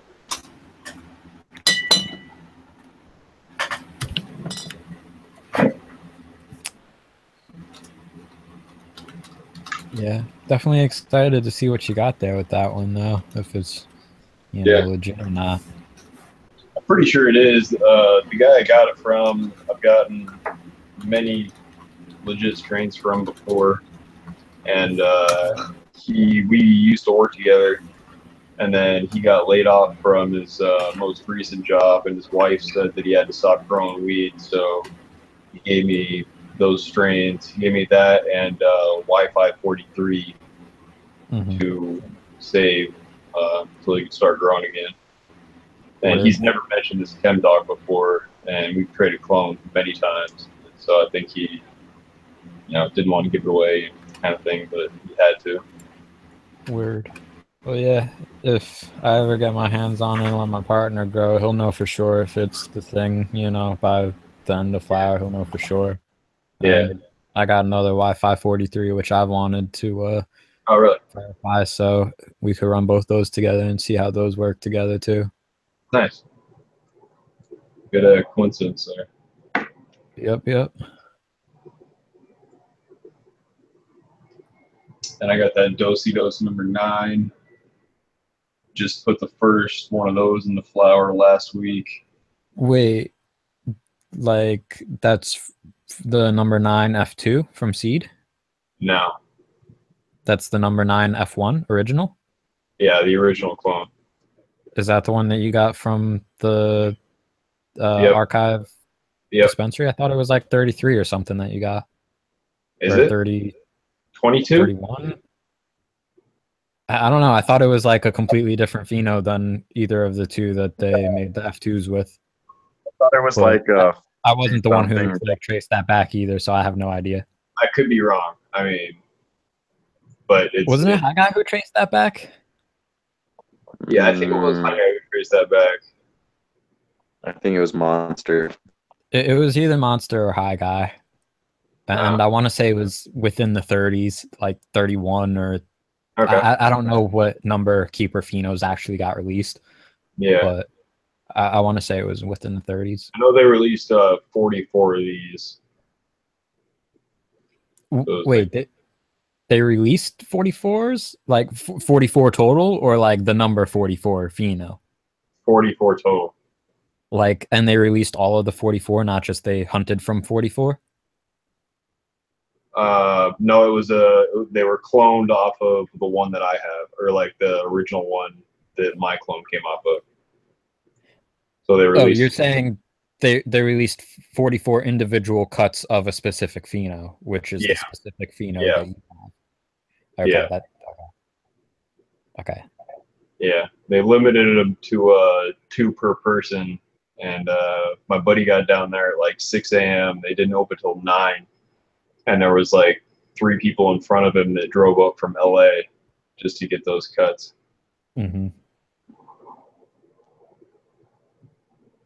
Word. Yeah, that's dope. Shouts out to Josh. Peace out, brother. Take it easy. It was nice seeing you in the chat for a minute. Yep, later, Josh. Hell yeah. Thank you, Josh, for stopping by. But, yeah. I mean, we could, at the very least, scroll back through some chats and probably find it, but that would take for fucking ever.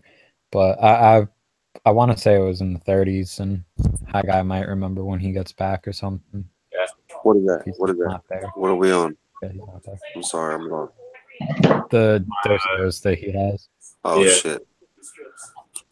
But yeah, I mean, that shit looks fire. Like, I don't know. Yeah. Yeah, you saw that picture of the flower outcome that I have, so. Yep. I just gotta be that good of a grower. I'd definitely be interested in trying that, though. I want to see what the hype's about with like the Dosey-Dos and the Purple Punch and shit. Yeah, it doesn't seem like a big yielder. It looks a lot like my platinum cookies. Like, I don't know. Maybe it's just hype. Maybe I'm just a pessimist. I don't know. Yeah, I don't know. I'm never very I got a dude confident in yield for cookie strains. From. Yeah. Yeah, any update on that, Cosa? You ain't got that yet, right? He hit me back. No, I haven't. He hit me the other day, and he's like, "Oh man, I got you. I got." It's just so weird because I live in weed. What I mean, and he's out east, so he was tripping about it. He wanted to send mine by itself or some shit. So he was supposed to send a C. We'll see what's up. Yeah, I gotta say, I was thinking the same thing when I was sending you out those seeds. I was like, I feel kind of sus sending it to California. Right? I was like, the fucking people at this post office are gonna be like, what the fuck?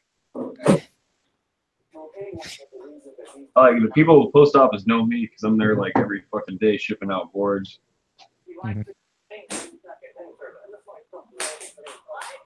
Yeah, I'm usually just in there to send out like payments for seeds, but I'm in there like twice a week at least, and like it's funny.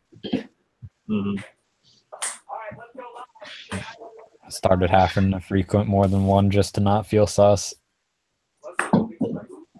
Triangulate between a few.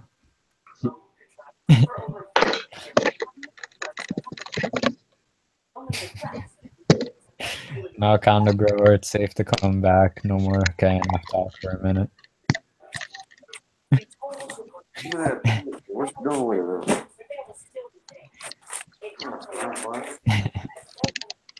So I don't know if we have any like coding nerds in the and I don't mean nerd in a derogatory way, but trying to build my first CNC machine and or 3D printer.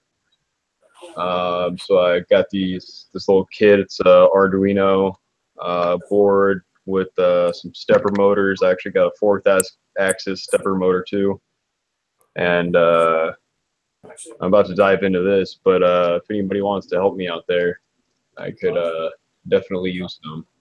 Because I only know how to code in Visual Basic. I don't know G code to actually code the path of the spindle.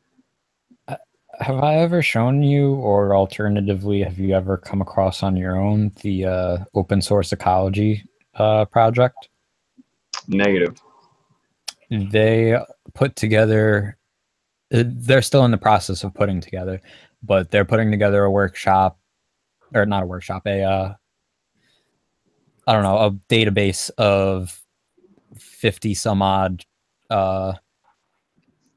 different machines, ranging from 3D printers to CNC machines to DIY car to, you know, earth block press to all types of shit. And essentially anything that you would need to build your own small community. Yeah. And they have quite a number of like the tutorials and instructions on how to do all of that online, and they're continuing to build up the rest of them that they have set out to do. But might be of interest. It's open source ecology, and then they have another site that's branched off of there that is escaping my mind right now. But it's one of the two that actually has those different machine profiles set up. I know how to fuck with that shit. It's as far as maintenance and keeping up with it and punching the numbers in the computer, but when it comes to the math about the Y and X axis, bro, yeah, that shit throws me off, man. I don't know. I'm not good with math. Yeah. Put me on the groundwork and build that motherfucker, I could do it. Believe that. Because that's what I used to do. That's what I used to do for Toyota, the Toyota company. Are you a machinist? Or used to be a machinist?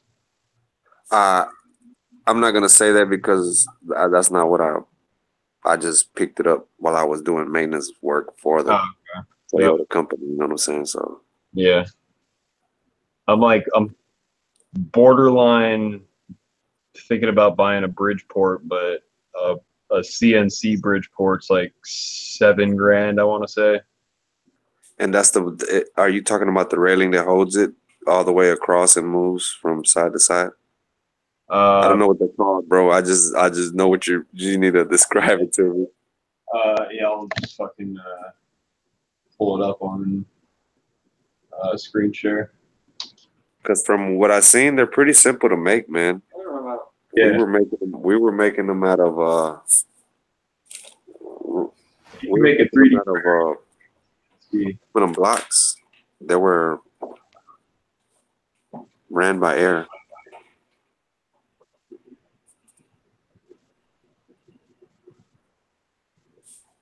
Okay, so to screen share.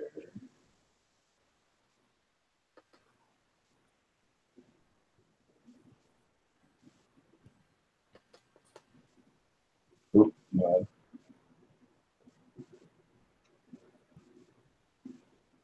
So like this is a Bridgeport mill right here.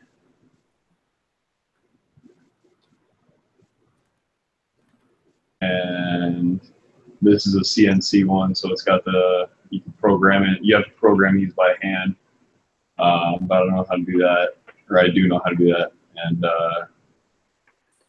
yeah, it has let's see here, so this slides up and down. This whole thing slides up and down, and then this slides back and forth, and then this longer piece, horizontal piece, slides, I guess, up and down, I guess, away from us and toward us. Yeah, you got your 3 axes there.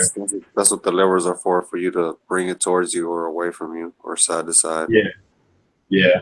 I'm pretty good with the Bridgeport. That's how I made my rosin press plates. But I want to be able to like put my aluminum into my CNC and go to work for the day, and then have my aluminum be done, you know, cut, ready to go. Hell yeah. The one that we were messing with, bro, was ran by a damn computer. We would punch the numbers in the computer, and it would fucking cut the pieces into what we would need. Like it was 2 of them side by side on the same railing. Oh, okay, yeah, it's like a plasma cutter, water jet cutter. There you go. Yeah, that's what we were fucking with.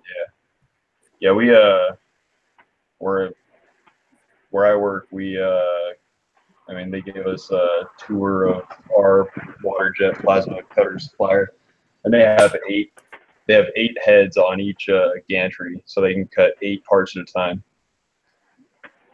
So yeah, that's cool. It's like a 30-foot wide by 120-foot wide bed. Hell yeah, that's fucking bad. Yeah, the one they had there was only a 4 by 5. Yeah, this is pretty sweet, man. When I got into that shit, I mean, I still remember everything. Like I said, I'm not good with the numbers. When you get to punching those numbers in and getting it to move it, like those 0.0 whatever inches of shit, that shit makes me crazy.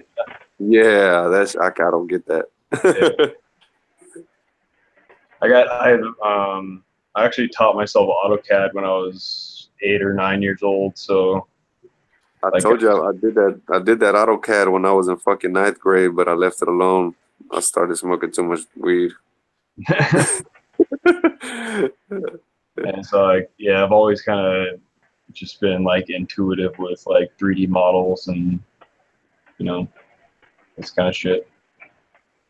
Yeah, it's just pretty cool, man. But I want my 3 axes, so my X, Y, and Z, and then on the table. Oh, I'm not even showing. My bad.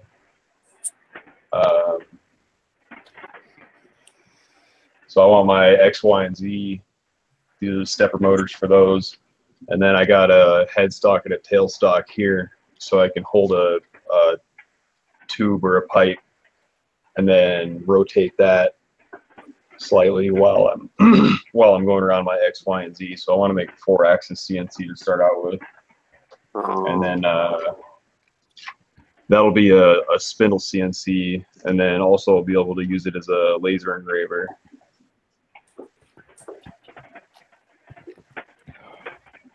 That's interesting, man. That's badass. Yeah.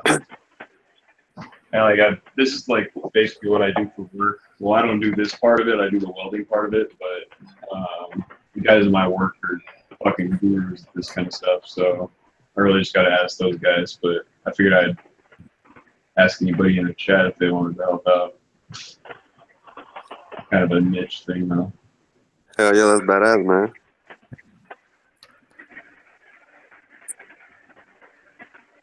It's a lot to wrap your head around, but I mean, trust me, I get into that shit. I'm a hands-on kind of guy. Yeah, same here. It's a pretty tangential thing, but like I gotta say that I do find it funny how, like, you know, traditionally speaking, there's like the differences in languages between like English, French, Spanish, Chinese, etc. And like, but then there's like, you know, musical language and like learning music theory, or like coding language and all shit like that, and like just different ways of looking at the world, you know? Totally. I feel that.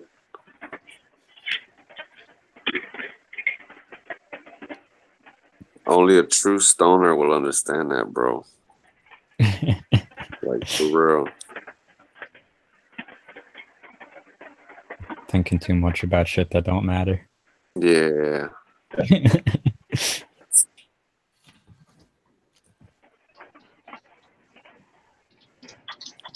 Free your mind, bro. You gotta let it roam. Sometimes you gotta let that fucker roam. Just let it roam and see where it goes.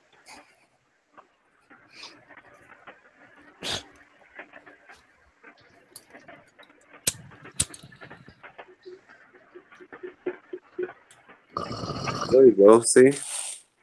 Goes in the right direction. Yeah. I was like, shit, I barely been smoking tonight. Come on, the first bowl. Good beer, but first bowl. What are you smoking? The Girl Scout form cut across the purple Urkel back cross. Oh, fancy. Why don't you hand over to your boy? Because the cut is dead. Oh. Yeah. I still got some, like, I don't know, 5 seeds from, like, the original pollination or whatever, but, yeah. He's gone. You got some Hermes seeds. No, I probably do in some jars. Yeah, probably. That's why I don't have it anymore. If that shit didn't get enough light, it fucking threw niners. Put it out there. Oh, you got Hermes seed, dude. No, but we do have a few more from the original pollination still. But I don't think I'm going to really hunt through them much.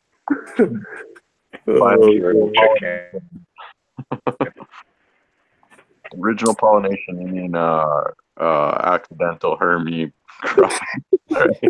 Yeah, clearly. There it is. No, my homie made the strain originally. Oh my god, fucking perp. Was your homie possibly Rusty Shackleford? Oh no. Yeah. Why you gotta come at his neck like that? I'm sorry. Hey. In his defense, he didn't release it. He just back crossed it. That's funny shit, man. Jeez. Stabilize. IBL, y'all. It's inbred, right?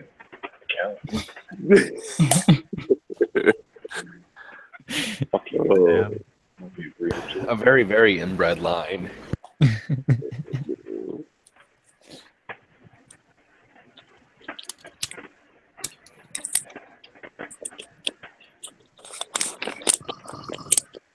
You'd be paying for the IBL insert big lube. Works. Because you're about to get fucked.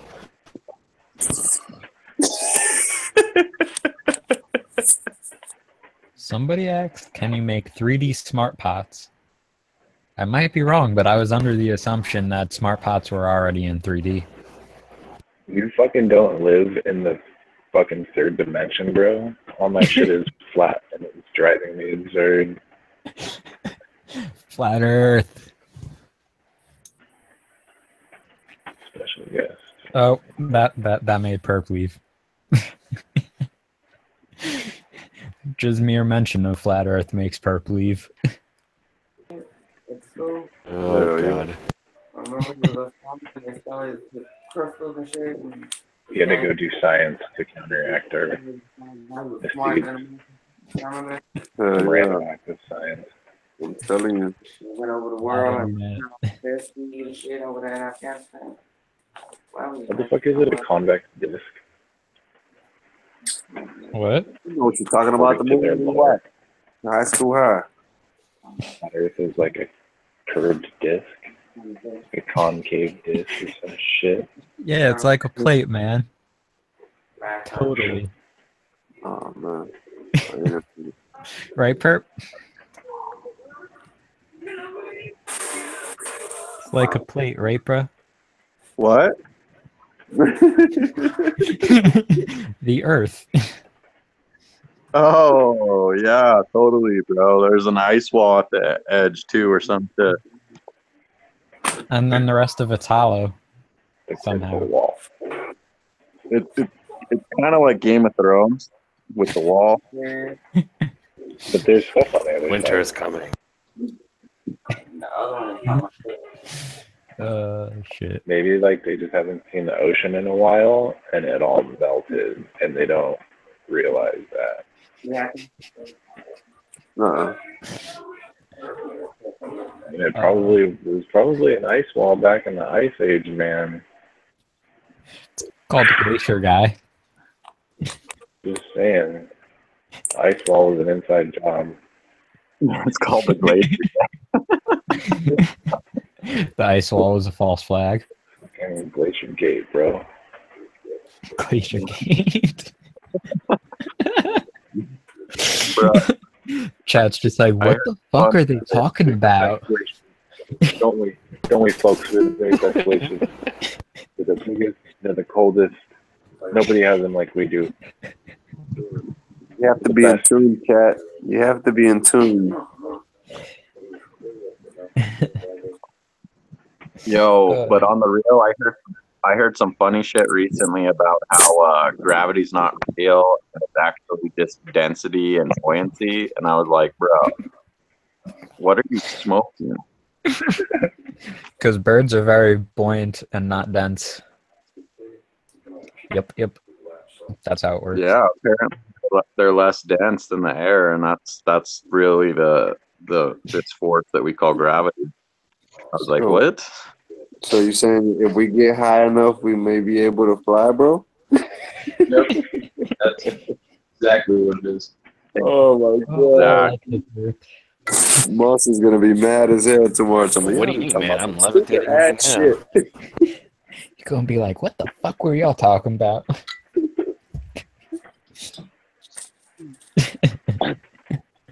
We gotta get back on track. Back on track.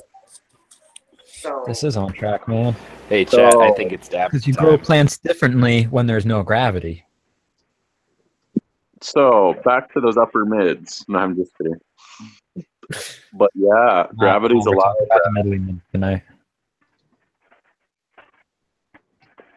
Yeah, gravity, such a lie.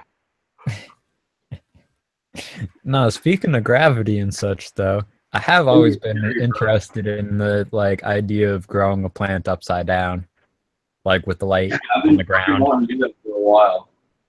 Yeah, I've always wanted to do it, and I've never done it yet.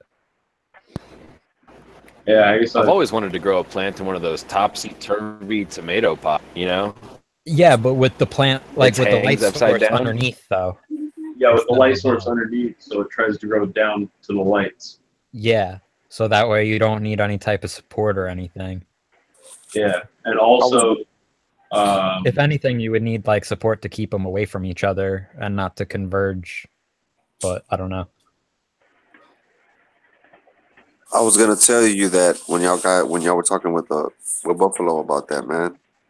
Does that really work? Those upside down pots? I mean, they grow plants. I've seen people grow pot with them before, and like they achieved a yield. The light source was above, but yeah. Because I mean, you're still like basically like training it, right? But without stress or some shit like that. I mean, wait, what are you saying? Like If the plant. you still had the light above the topsy turvy Yeah. thing, Yeah. you would still be training it, and I would assume it'd be going through just as much, if not more, stress to do that full 180 turn. Oh shit. Okay. But I could be wrong. That's totally just conjecture and hypothesis. Yeah, it makes sense though. I see what you're getting at, but yeah, that's what I was thinking. Like, it's less. There's no stress. It's just upside down, and as long as the light exposure is exposed to the plant, it should be okay, right? Mm-hmm. Plus, I was thinking about it, and the plant has to use energy to transport nutrients, whatever you want to call it, plant matter, upwards. And since work equals distance times force, your plant has to do a lot less work to get things where it wants to go. But then it probably also, like, I don't know how much like ratio between like what goes up and what goes down, but like plants definitely send shit downwards too. You know, as I think we were saying. Yeah, that's true. Yeah, like Blunt was saying, transpirational pull, right? That's how plants essentially grow, right? They're the evaporation of water through the stomata is causing this transpirational pull, which is also helping, along with the cohesion and adhesion forces, helping pull up water and nutrients through the xylem, right? Or at least mobile nutrients. But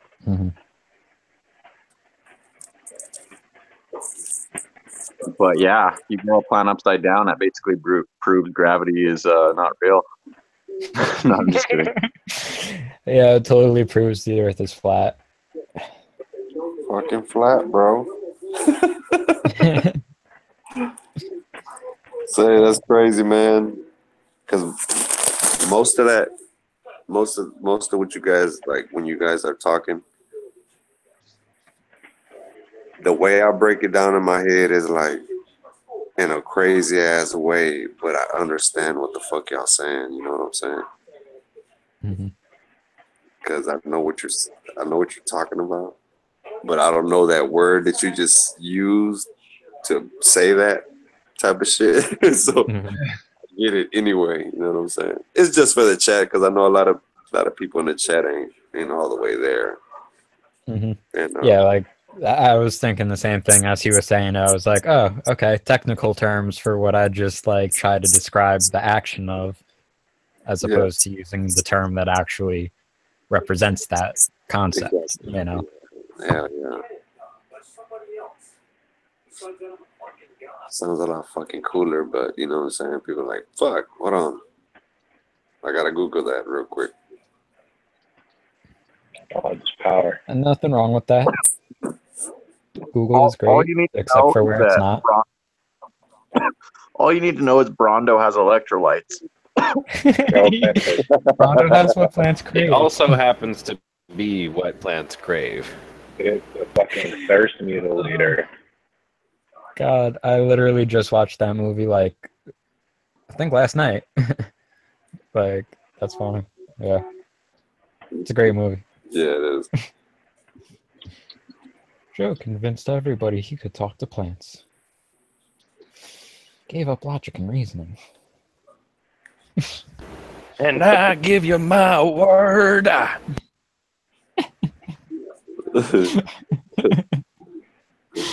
Oh, shit. We're living in idiocracy. God damn it. Dude, we really are. It has more than begun.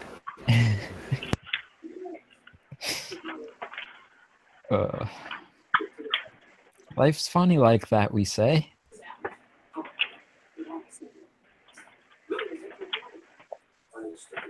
You mean like out of the toilet?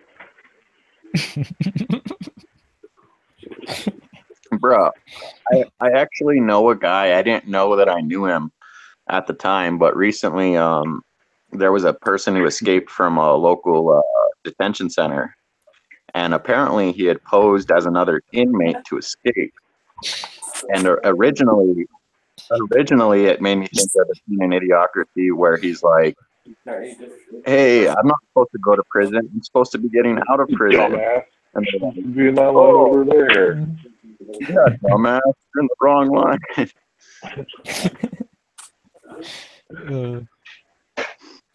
Damn. That's funny shit. That's crazy. So yeah, I'm supposed to be getting out today. They're all, oh, okay. That's so awesome. You're not in the paperwork.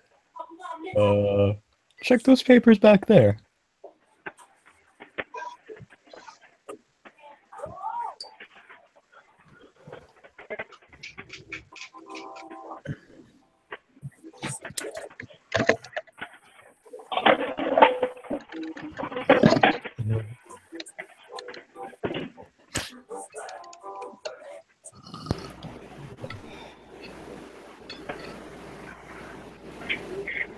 Awkward silence. What y'all smoking on chat? Oh man, I just did a big dab.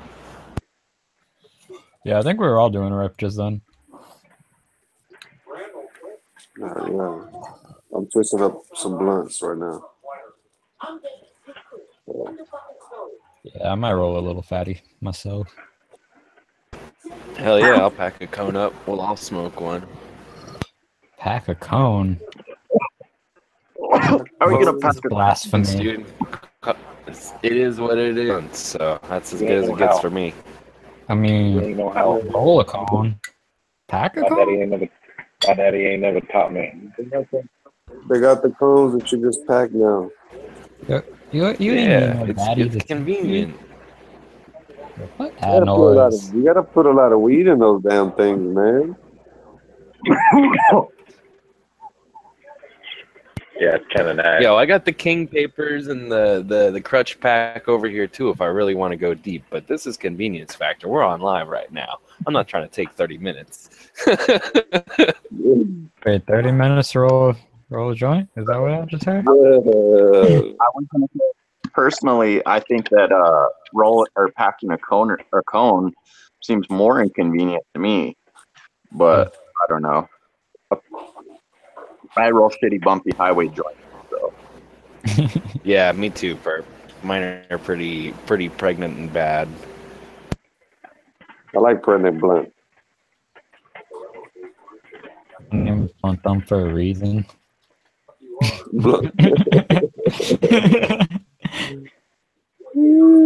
don't even smoke blunts anymore, Blunt. I don't that much, but that doesn't mean I can't roll a good one. Blindfolded.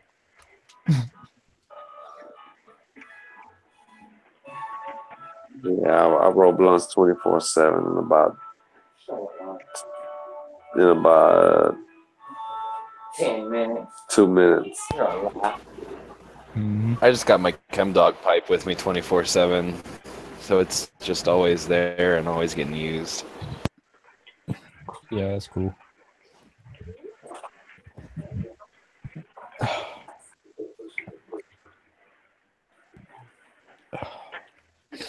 Yeah, I don't know though. Loki definitely got me like wanting to get back on the fronto tip though. I totally do fuck with the fronto. Lighter for you to light up. What you came over here reaching and shit for? You ain't got no damn lighter like you about to do something. You got the light up while I was looking. Well, fire that shit up there. Tell him, Daniel.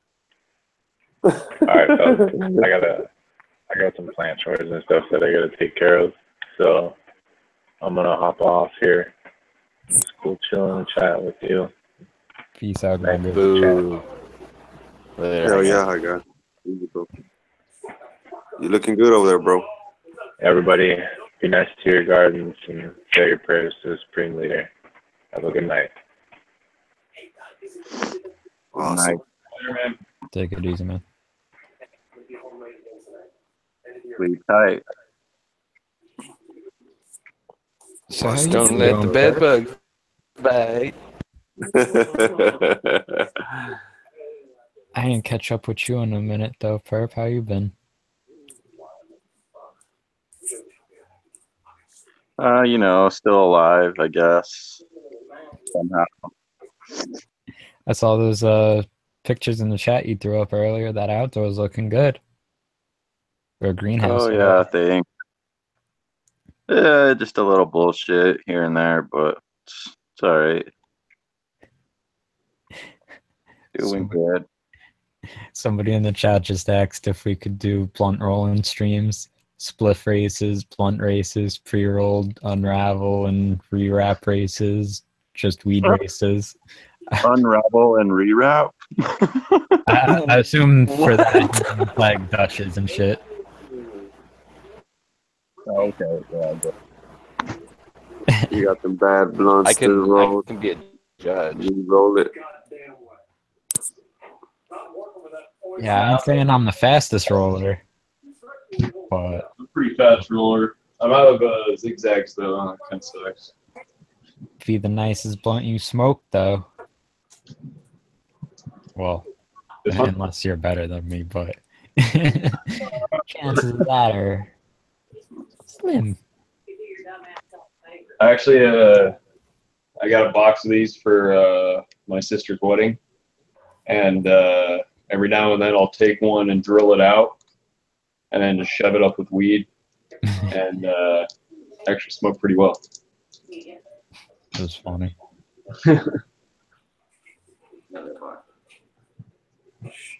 Oh, What's the biggest blunt you ever rolled? Me? Yeah. An ounce and a half, I think. Fuck. Yeah. It was on 420 like a few years ago. When we were Yeah, in of college. course it was. It was a super blunt. Let me guess. A super blunt. Yeah, how long was it? Um, An extendo? 8 inches. 8 inches, okay. maybe like a inch around, inch and a half in the middle. Yeah. I rolled one of those extendo blunts. I want to say it was either 4 or 5 blunts long. It was like 2.5 feet, something like that. Yeah. And like it was like 2.5 zips, I think. Yeah. It was a lot. It Yeah, was this really one hard to was, roll too. We used 8 zigzag wraps. I just like laid them out on a grid and stuck them all together, and then used those. So, join.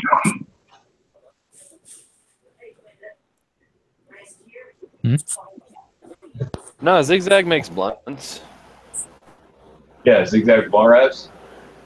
Yeah, I've never seen zigzag blunt wraps. I've only seen zigzag like rolling papers. Really? It must be a West Coast thing because I've seen them and I've used them before. They make all the flavors. Yeah, whenever I go into the Chevron right by my house, the dude already knows. He just fucking turns around and grabs one of every flavor.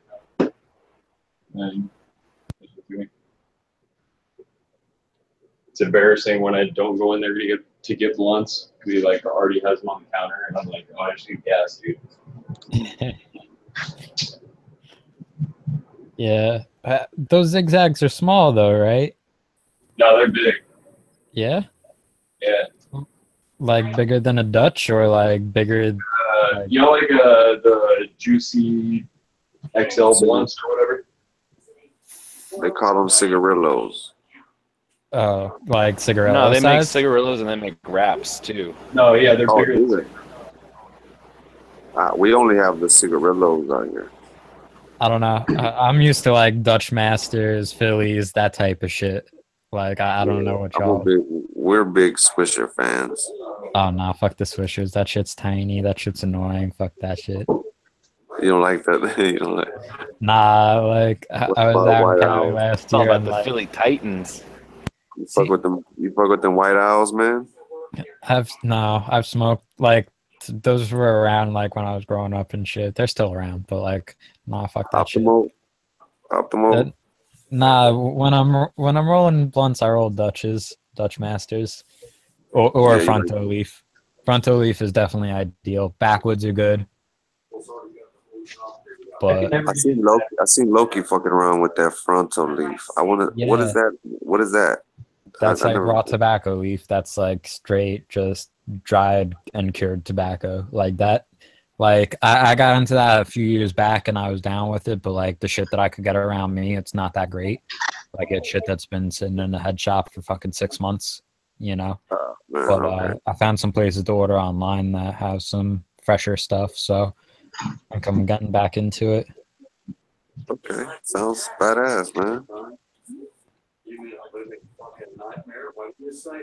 I try to. But yeah, like my homie was down in, where was he down? St. Vincent or St. Croix or some island like that, and they grow some tobacco down there. And he was saying that the frontal wraps that he gets down there fresh, like, are way, way, way higher quality than anything we find up here. And he was saying that the flavors that you can get, like, it makes just as much a difference as the weed that you're smoking makes, and like it makes total sense, you know. It combines and make a trifecta effect. Mm-hmm. The fire, the wrap, and the green mixed together. Got it? She'll get a fucking nickel on what's in that safe, don't we? We'll cut out after the grab. Pretty cool shit.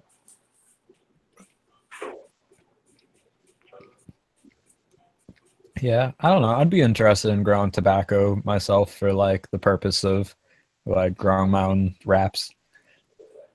I think that could be cool. Bodie grows his own tobacco. Yeah, I don't know if that's like, I took away that was more so just like to grow and not so much so to smoke, but I could have been wrong. Yeah, I think he rolls a spliff from time to time, you know, like a traditional tobacco spliff. Mm-hmm. But I think that's about it. I don't think he's using like leaf wraps or anything. Mm-hmm. Well, I don't have any fucking zigzag wraps. I feel like you're missing like a integral part of my life by not knowing what they are. I'm about to like go to the store and get some. Ship them out to us. No, I'm sure. I'm gonna check like the head shop on me. I think that they might have them, but I don't know. I never got any type of wraps ever. Like I've always just gutted and rolled my own shit from other cigars. Yeah. I just fucking hate the process of like splitting open a swisher and getting rid of the guts. See, that's why I have the Blunthumb though. Like it is like the Blunthumb is literally just a sharp edge on my thumbnail. Are you sure that's not I use what? Are you sure it's not cocktail? Nah, it's similar to it, but not pinky nail. But yeah, no, that sure rips the Dutch nice and easy. We're good. Yeah, I don't like wraps. I like to break open my Rillos or my cigars and roll my own. But I don't know. I never use my nail to cut it. You know, I always just kind of pull it apart. But Yeah. Yeah, I don't know. Well, I just kind of break weed apart and pack it in a pipe and smoke it. Yeah, no, I do love my bongs. Totally. Yeah. Well, these are the wraps I'm talking about right here.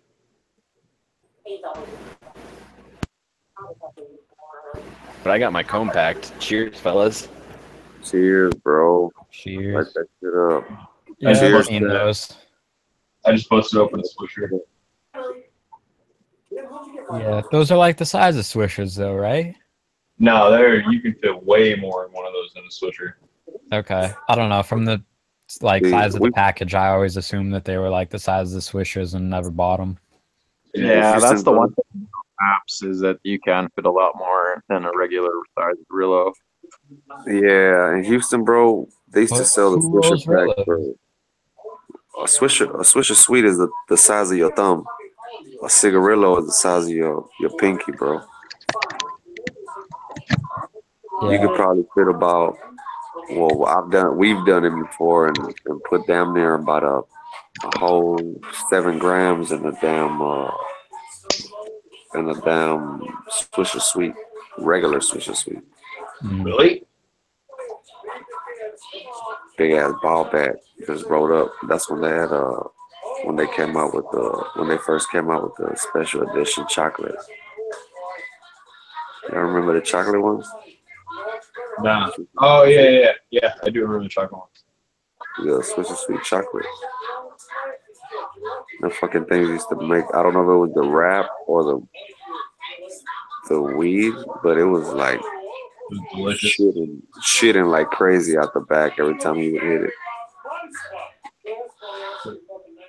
I don't know what maybe the fucking color of the cigar, or was it just a weed that was? I'll say I don't think there's any way I could fit 7 grams in this Swisher. In a Swisher Sweet, bro? Yeah. A regular Swisher Sweet, the 5-pack? Yeah, like this kind? The big ones. Yeah. Oh, the bigger ones. Okay. I know. Yeah, that's a cigarillo. That's a cigarillo. Yeah. We used to fuck with the big boys. Yeah. No, that's before they came out with the grabs, and I usually put like an 1/8 or 5-6 grams in.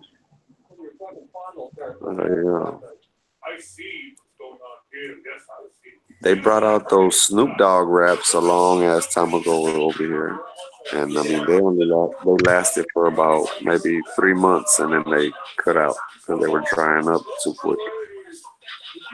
You guys fuck with the raw tips at all? Are they what?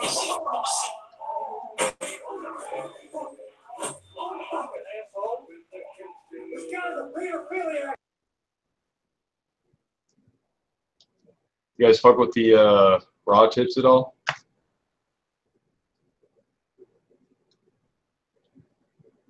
Anybody? No. Raw tips. One more time. Just, I mean, tips in general. Blunt tips. No. They're like they're not the. Is that the ones you put your joint into? Yeah, you put this in your joint and you don't get Scooby snacks. Ah, gotcha.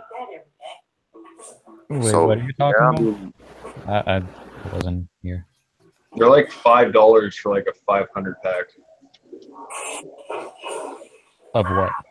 Yeah, it's just like the little strip of like card paper. Yeah, and it's perforated too. Like, Yeah. pretty nice. Oh, those little raw filters. Yeah. Yeah. Yeah, I call them crutches, but yeah, that's crutches. what I meant. See, I heard Monster call him that last week, and I never heard him called that before. What is that? Crutches or? Yeah, that's a normal word by you guys. Yeah. Yeah, no, Yeah, we call it a everybody out crutch. here calls them filters. It was just like I was telling them Lucy's. We call them single. Yeah, no, they're Lucy's out here. Yeah. A what? See? A single cigarette. A Lucy is a cigarette? Yeah, a Lucy. It's one cigarette. Is it Can I spelled bum a like Lucy? LOOSIE or like LUCY? I don't know. It said not spelled. When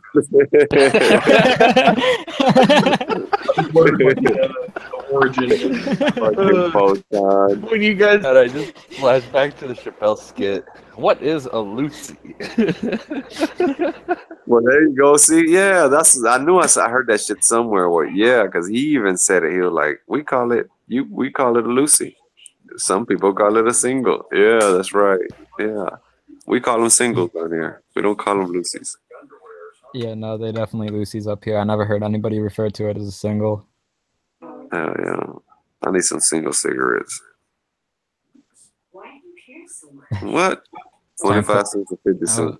Shouts out to Plant Builder. He said technically a crutch goes on the outside of a joint. That makes more sense to me. You know, something to save the joint, like.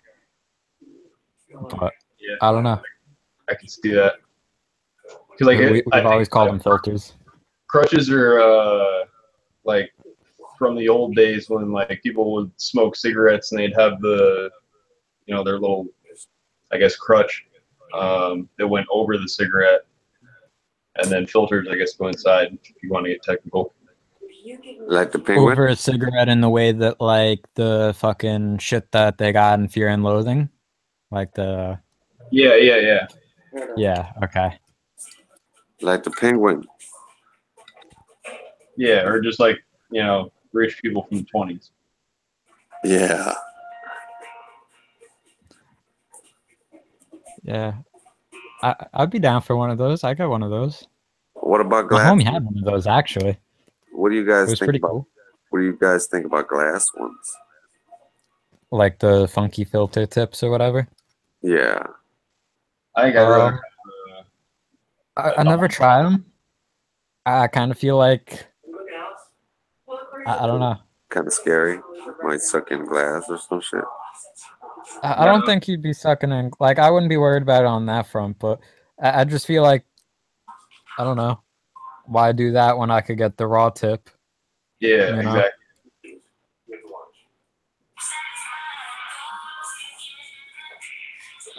Like, have you ever used those like the old Grolsch what is it, Grolsch caps, or like the they used to call them stones or rocks that like hold the joints or blunts or whatever? I don't think so, bro. Yeah, I don't know. I've never seen any like my homies or anybody from like my age range use them, but like I got a few passed down from me from my pops, and like I don't know, they're pretty cool. But it's just, you know, little wood things the size of a quarter or whatever that hold a blunt, and same type of thing as like the crutch that you were talking about from like the 1920s or whatever. Yeah. But and that's to keep it away from your skin. Yeah, just to keep it a little bit further away so you could smoke it down right to the end, you know. And also so you don't have to touch it with your fingers, because they don't want their fingers to get all. They were wearing like white gloves and shit back then too, so they don't want. You don't want the yellow tips. Yeah, it's hard. Gotcha.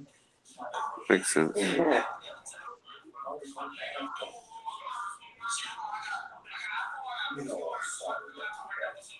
Cut a bunch of 8mm tubes into pieces, bro. Make the motherfucking glass tips. Just clean them out after they get dirty.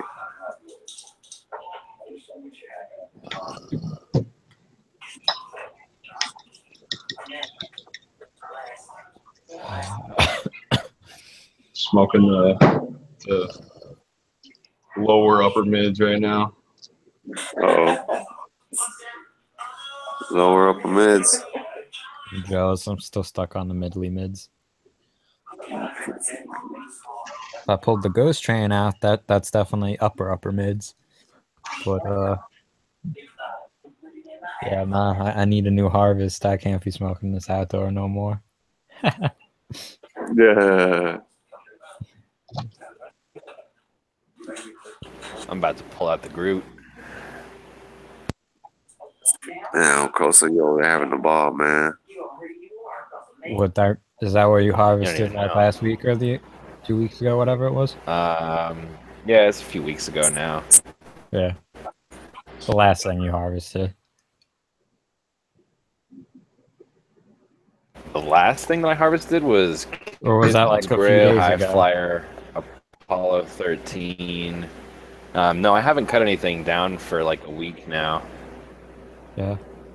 I don't know. I just remember seeing shit you cut down and you being in trim jail. It could have been 2 months Oh, ago. man, It I'm could have still been in trim yesterday. jail. I don't know. Time flies, Yeah, I'll be in man. trim jail the rest of the year, man. It's crazy. Yeah, ain't that a bitch? Got to put that artistic touch on it, you know. You got me cracking up with that shit, man. Yo, every time I have an opportunity, I'm gonna blast that shit now.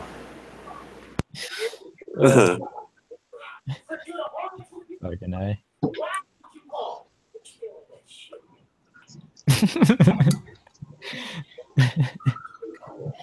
Just be real. Glass crutches are crack pipes that are not called crack pipes. Roasting is says. Oh, roasting L's. That makes more sense. That's funny. Oh, they don't like Not far off. They don't like my glass. Yo. My glass Yo. pipe. My glass idea. So my homie told me a story the other day, and it fucked me up. So like, he works like a waiter type job, and like he got out, and like his homie was sitting at the bar who also works with him, and like after their shift they went out to their car and started dabbing a little bit, and the dude was drunk that he was with, and like they had dabbed a bunch of times together and shit before, but for some reason when my homie heated up the rig and passed it to him, the dude fucking put the nail to his lips and burnt the shit out of his lips. Oh man, It's fucked up, man. I've seen people like take out the nail like you would a bolt piece. Yeah, I've seen that too, but I never seen nobody put their lips to the fucking nail, like, and not even just like start to, but like actually fully put his lips on the nail. Like his shit was all blistered up and like fucked up, like. Jesus, that'd fucking hurt. Talk about Brandon. Yeah, dead ass. Oh yeah. Sweetheart, I'm not sure you could handle my little. You get one hit of me. I'd light you up like the 4th. Well, yeah, that shit fucked me up when he told me that, man. I was like, damn. I never heard nobody fucking smoking their upper lip like that. Now, if you think you can handle that, then maybe, just maybe. He tried to give me a dab off the rig. I was like, nah, I'm good. Yeah, I want the. I use mine now. Yeah. He's like, I torched the shit out of it, man. It's good. I'm like, yeah, I'll use my shit. Yeah, it's cauterized, bro. It's fine. Yeah. Yeah, it's kind of gross. Yes, it is. Because you know that shit got stuck to that damn nail, bro. Mm-hmm. Yeah. Yeah, that shit's nasty, bro. Burns in and of himself suck, but like on your lips, on a nail, fuck that. Yeah. Then you know it's holding that good heat, but it's probably titanium, so there's some pretty heavy heat on that motherfucker. Right. Yeah, 600, 700 degrees, some shit. Oh, God. Yeah, I mean, depending on color of the titanium. Well, quartz, but yeah. Yeah, that shit holds it. I'd probably rather do it on, I don't know. Well, I'm not even gonna hypothesize that, but I feel like it'd be better to do it on quartz than titanium, but either one would fucking suck. You'd have to look at the thermal emissivity of both of them. Yeah. And you'd have to choose the smaller one. And then it would transfer less heat to your lips. Bitch, let me tell you something. When I was at the pool, everyone called me tripod. If your legs are 6 inches long, that's not that big a fucking deal. If you have they called you tripod, then you're talking about something. Miserable fuck. You watching? Oh, fucking Bad Santa. I'm sorry. Bad Santa Part 2. Talking shit.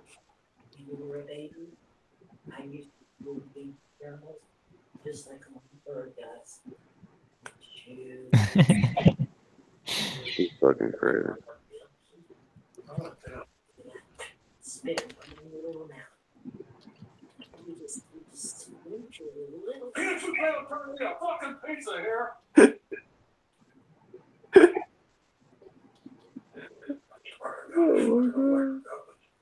That motherfucker's mom is crazy, man. Shit, I haven't seen this one yet.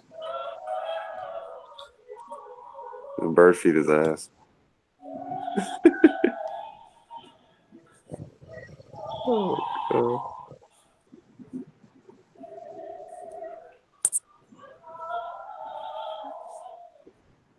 That's the middle up. No, you said that was lower upper meds. Photon. What Photon's rolling? Yeah. Rolling up 5 at a time.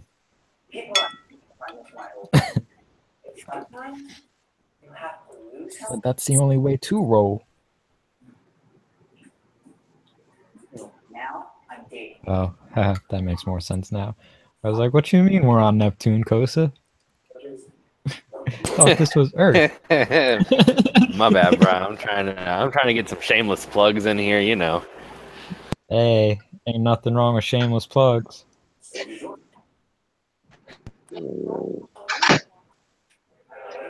Super high. Maybe next time you'll feel comfortable sleeping.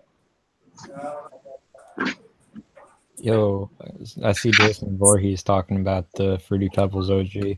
I don't know if that's actually what I had, but I had some shit the other week that I picked up from the homie that literally tasted just like Fruity Pebbles. It was quite interesting. Wasn't the best smoke in the world, nice. But like just the fact that it tasted like Fruity Pebbles spot on was definitely interesting. My buddies up here has a Fruity Pebbles OG going outdoors. I'm gonna snag somebody. Excited to see how it does. Mm-hmm. That's fuck, whose line is that? Dude, it was bad. 3 ways.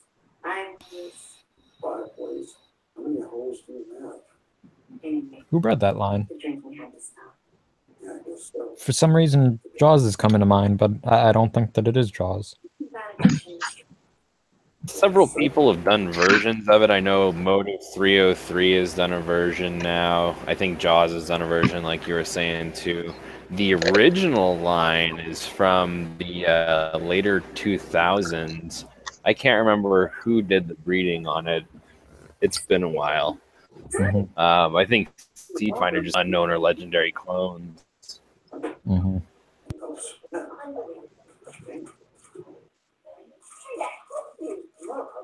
Aficionado. I'd be really surprised if it was aficionado. But I've been surprised before. No, I do want to get some aficionado gear into my garden at some point, though. Especially that fucking Black Lime Reserve. I've been hunting that for a few years. I think I might have some leaf for that, but I gotta get back into my fucking DMs to see about that. But yeah, no, aficionado has some real interesting stuff. Like the In the Pines is one that I really wanted to sample. Of course, the Mandelbrats. I don't even remember what the actual name for it is, but that last Mandelbrot release that dropped, I would love to get it my hands on and shit. They got some cool stuff.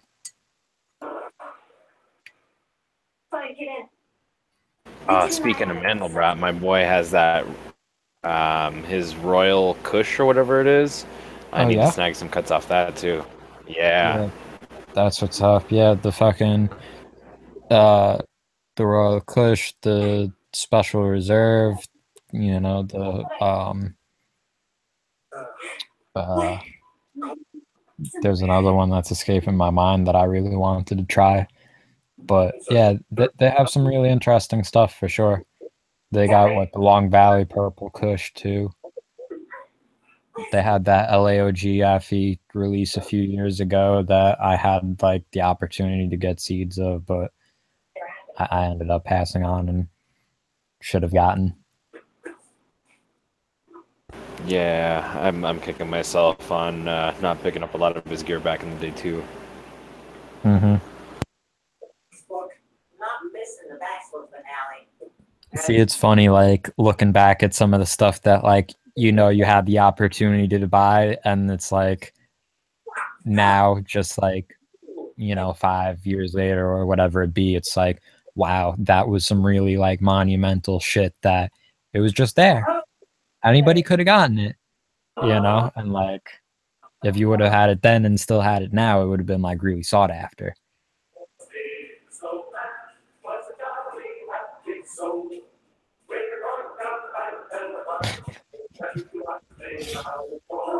What are you watching over there, Daniel?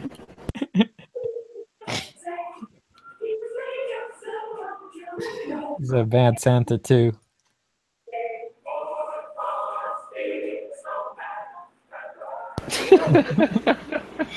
I guess we It's a little early for Christmas. Right?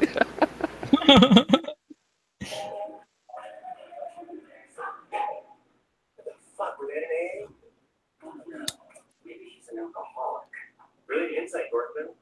No, I'm wondering why they were together. Oh, I know who he is. I have everything. Schools, the rest of it, bed. They're on this guy. I want to see it. Copy. Yeah, I need a full Yeah. day. You said you harvested some of that Durban Thai high flyer, right? I'm sorry. Yes, sir. How's It's that hanging looking? right over next to me here. Honestly, it was a pretty small plant, and I flowered it mostly under a T5, and it was right next to both my kids' grail plants, which stretched like 3 or 4 times their size and just took over the whole tent. Both So of they your what kind of got plants? dwarfed out. Kids' grail, they're from rice. His Bubba Sativa cut crossed to Piff crossed to Clockwork Orange. Okay. Yeah, so I got one that was kind of indica dominant and one that was kind of sativa dominant, but they both grew like side by side, basically the same time or the same size. I'm sorry, I'm really high right now. But one, like I said, just more sativa. The other, some of the indica earlier tonight. It was really, really good. Tasted like bubba, but it dwarfed out my Apollo 13, my Durban Thai, my Gorilla Glue, and kind of my Urkel Jack too. You know, I had to raise my light really high to accommodate them. So, my tent. Mm-hmm. But past that, like, do you think you got a decent representation of what it is, or? I mean, it smells good compared to what I had from Mr. Sensi Snacks when he brought it up. But, you know, it's growing it up here in the mountains. So, I mean, I don't know. We'll see. It's to be determined. The Apollo 13 I sampled a few days ago, and it's actually sweeter than the one that he brought down. His had a Chemdog Baby Poo Funky Town smell that I really, really, really liked. Like, that's what really turned me on to his cut. Got, like, really... What was that? You kind of skipped a little at the end right there. Oh, I said mine just turned out like really, really sweet. It's really interesting. Mm-hmm. Yeah, that definitely caught my eye when I saw he was growing it in the first place. Like, you know, I had known that, like, I had seen Mr. Soul talking a little bit about that the line was going to be revived, and I believe you had said that they were reviving it using his pheno that he had found. I think to the correct, yeah. So yeah, they're going to be working with the same cut that I have. So yeah, that's definitely really cool.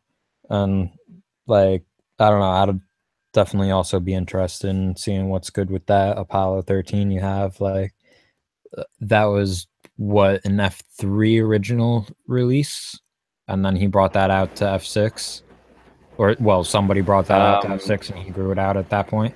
Sinister had the F1 original release and then went out to F6 himself. Oh, and it wasn't this F1 cut release is originally? F6 line, yeah. Okay. Okay, word.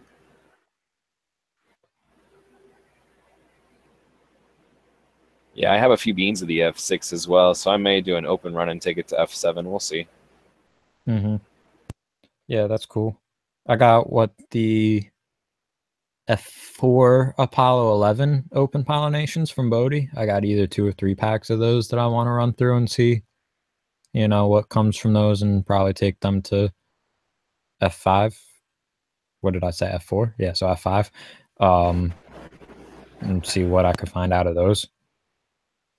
But I definitely would be interested in that F6 That'd be too. sweet.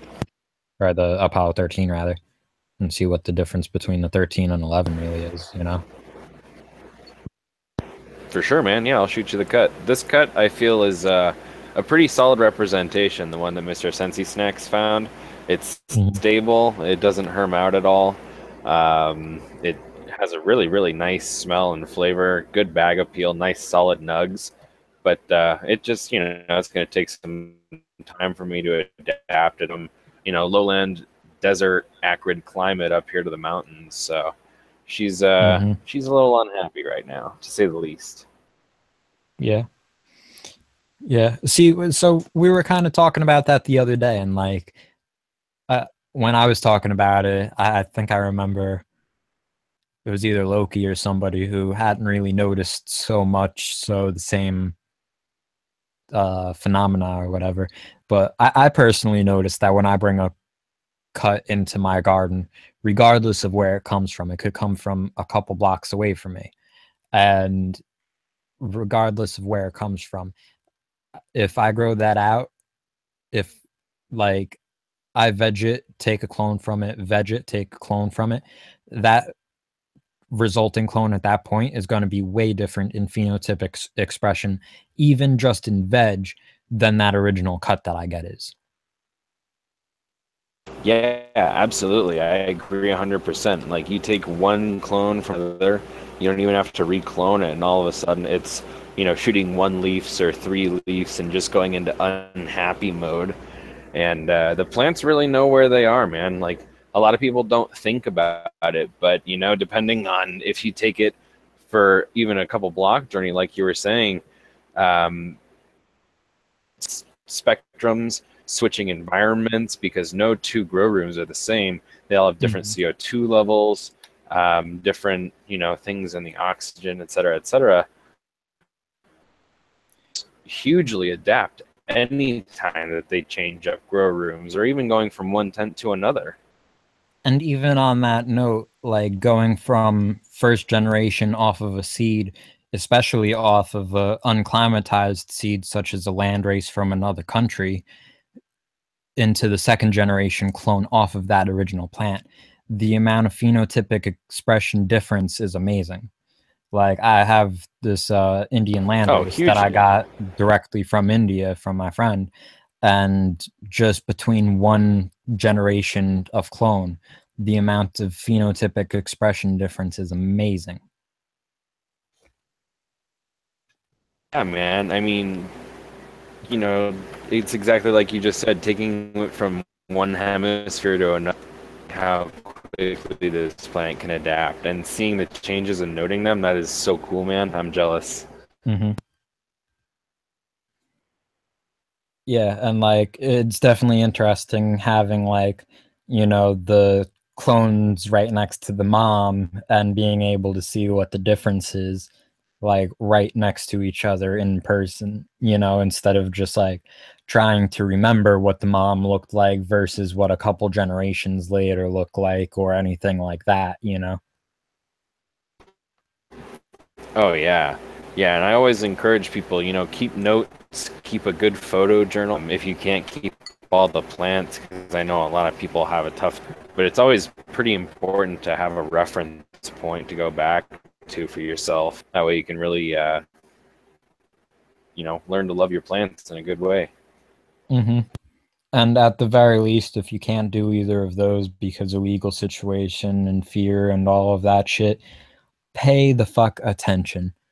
Like, there's like different traits and characteristics that you can pinpoint down and recognize within your plant, and how it's supposed to be grown versus how it's grown when it's not up to its optimal conditions or whatever. And like, if you train your eye, you can do that all without a notebook or without pictures or any of that. But it's going to take a lot more attention and a lot more focus to be able to actually do that. That is extremely true. Yeah, I mean, to do something like that, you're talking about spending probably at least 3 to 4 hours every day inside your grow. And that's, you know, basically what I think every one of us used to do probably and still do. I know I'm in there at least 3 to 4 hours. Not even just the time spent, because like some people, and myself included, like depending on where my mind is at when I'm in the garden, you know, I might not be paying attention to small things, whether it be, you know, looking for any small deficiencies or slight insect damage or anything like that to catch something at like the early stages of a problem, or whether it's to pick up on these small phenotypic expressions that change throughout a plant's life term or whatever. But other times when I'm in the garden, you know, regardless of what I'm doing, I pick up on those things. And it all depends on where my mind's at and what I'm actually focusing on as I'm in there. So it really does come down to being conscious of what you're doing as you're doing it, instead of just doing what you know needs to be done because it needs to be done. That's true, man. That's an excellent point. Yeah, because I feel the same way, you know, depending on what I'm doing, or if I'm just in there trying to get stuff done and, you know, go to bed, or if I'm really consciously taking the effort to look and pay attention to detail, you can definitely miss stuff real quick. Mm-hmm. And like for me personally, that impacts the time of day that I go and do garden work. You know, I will not leave it until the end of my day when I'm about to go to sleep. I will not do it right in the morning when I wake up, because either of those times of day, I'm not paying as much attention as I should be. So I can't dedicate the time and effort to it that I should. So I try to put it towards other parts of the day when I am able to, you know? Mm-hmm.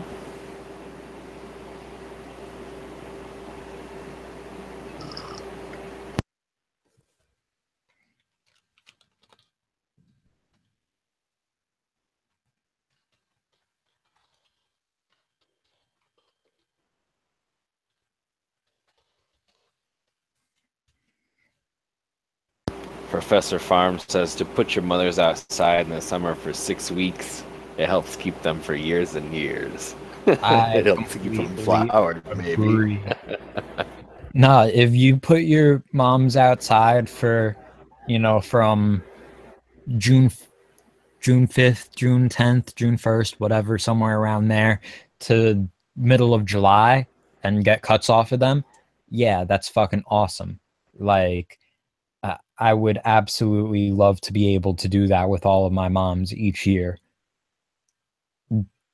I definitely see a noticeable difference. Like I was saying before, between like generational cloning, I also see a noticeable difference just between indoors and outdoors. And I do feel like the outdoor expression is more its natural expression. I agree on that note, but I don't know. I guess since I've never been able to keep plants outside till now, I've never thought of that or done research into it, but I'll have to try it. Yeah. Yeah, like this was the first year that I was really able to do it on any type of a level where I got a significant number of like plants out there that like I then took clones of and brought back inside.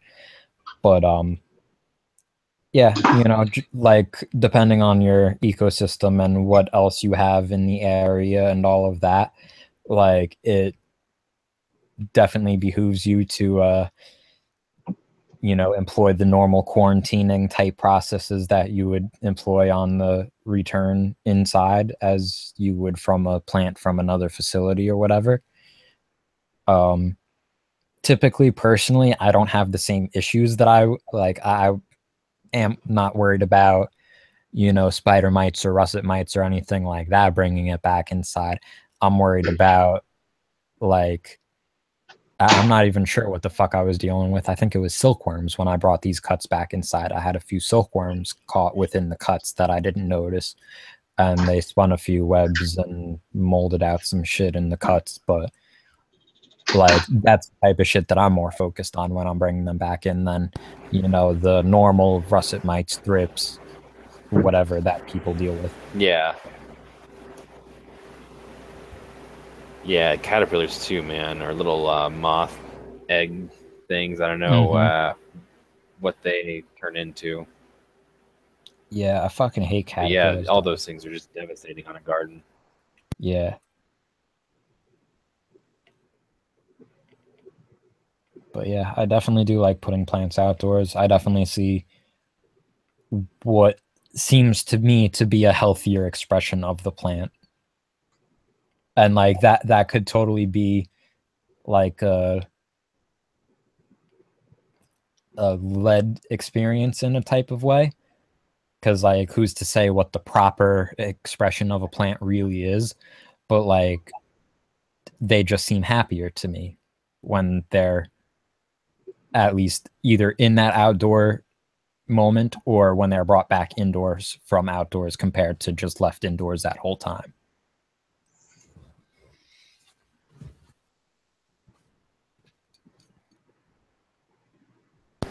Yeah, it's crazy, man. This whole outdoors is it's been a game-changing experience.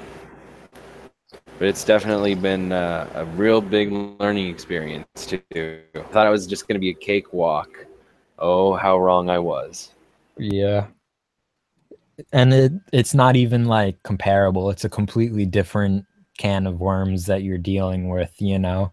Like you're worried about caterpillars and bud rot and shit like that and support so much more than you're worried about environmental settings or whatever that you would be worried about indoors, or light intensity, or whatever your main focus is indoors. It varies from person to person, but outdoors it's, you know, you're dealing, it's more reactionary in some senses and of course more precautionary for that same reason. But yeah, you're definitely dealt a hand and have to figure out how to deal with that hand as opposed to being the master of your environment.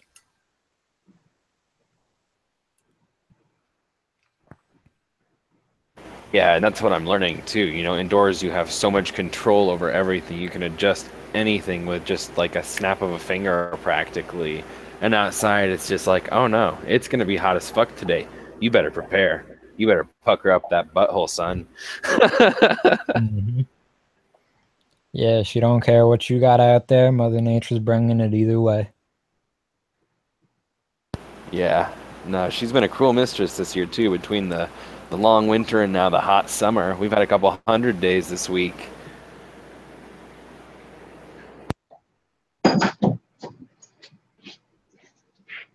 Yeah, it can hurt, man. Especially depending on how you got everything set up, you know, and depending on how accessible everything is. Yeah, guys, I gotta run. My buddy's having an emergency over in his corrupt, so I'm out.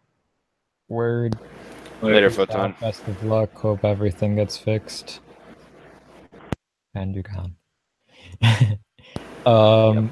There was a question in the chat a minute ago, which me and Dirty were kind of talking about before we were on air. Yeah, nah, sweet as axed. Anyone got any experience with CBD strains? I can't get my canatonic tested, but it's frosty as hell and doesn't get me stoned one bit, so I can assume it's a high CBD pheno. And my response was yeah. In my experience, you know, CBD, well, I don't know if Dirty's even here. He was I don't know. But before, when we were talking earlier, he said something that I thought was a pretty apt way of describing it. And it's an empty high, he said. And like, I definitely noticed that in my limited experience with CBD. Like, you could be high as shit, you know, and take a dab of CBD or take a, you know, smoke a joint of CBD dominant strain. And like, you're not going to be completely sober. You're not going to be in your 100%, you know, normal mind state or whatever, but you're going to be brought way the fuck back down to a normal, calm mind setting. And it's I don't know. I don't know the right words to describe it, but an empty high really did fit the notion when he said it initially. And yeah, like, you know, you could be sober as could be and take a hit of that straight in the morning as soon as you wake up, and you know, you'll feel good to go, but you're not going to be like, oh shit, I'm high. You know, it definitely doesn't do that. So fitting all that description, yeah, your little description sounds like it should be a high CBD. Yeah, I would have to agree, man, especially with the empty high bit.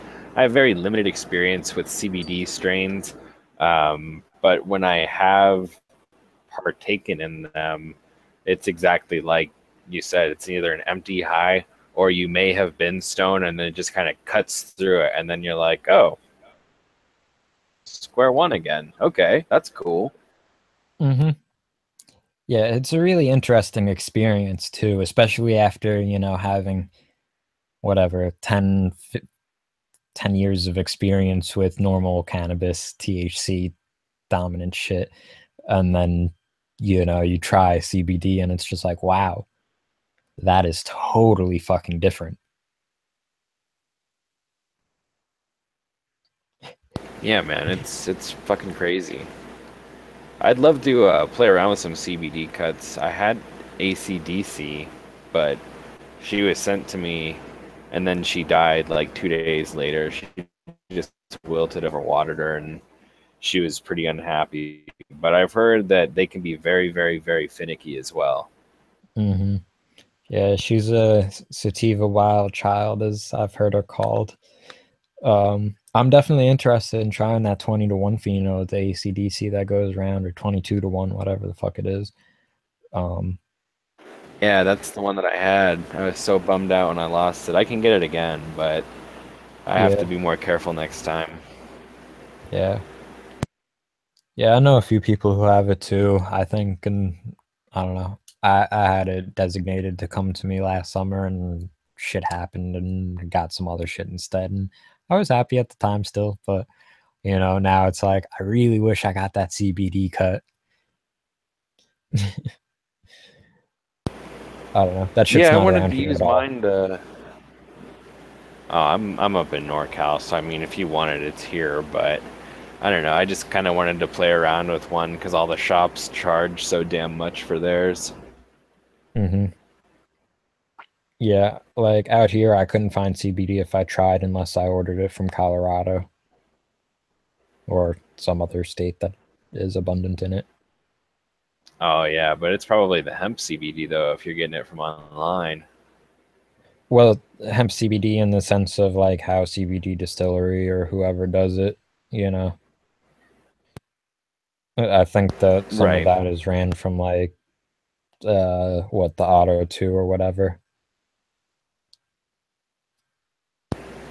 Yeah, I'm not entirely, but I know that's like been the hot topic as of late, that most of the online CBD is coming from, you know, hemp derivative or whatever. So if you're looking for the real cannabis derived, you gotta look elsewhere now. And not even that, but I mean, depending on what you're specifically talking about, I could be going into a slightly different topic, but a lot of what I see out here, at least, is like the hemp CBD stuff that's coming from China and other countries like that, and it's not even the American-made stuff. And if you look at the Farm Bill, you're able to do in-state trading of things that are made within the country. So, for instance, if it's made in Colorado, it's got to be sold in Colorado by the Farm Bill, but they're able to import international products without any issue. So, and able to interstate that. So a company in Georgia could bring in shit from China and sell it to New Hampshire, and there's no problem there. But that same company can't buy it from Colorado and sell it to New Hampshire because that's illegal. That's so crazy. I've been hearing about the Chinese hemp too. which is cool for China. You know, clean up that smog that y'all got going because of us, which is sad. I'm sorry, China, but yeah, man, that's insane. I mean, yeah. I wonder if don't the know. Russians are selling like Chernobyl plants and stuff. That'd be fucking damn. Right? I mean, just think about it for a second. Yeah. But oh, hey, Lucky joined. What's up, Lucky? You drunk enough now to get drunk and talk shit? No, I wasn't drinking. I'm making a little popcorn. Oh, popcorn? A little popcorn. A little midnight snack. That's what's up. Thought you said popcorn at first. No. Actually, there's this company out in fucking, I want to say up in NorCal, that they do medicated fucking, what is it, like the Cracker Jack shit, kettle corn. We do medicated everything here, man. Yeah, but like that shit always caught my eye, and I always wanted to try that shit.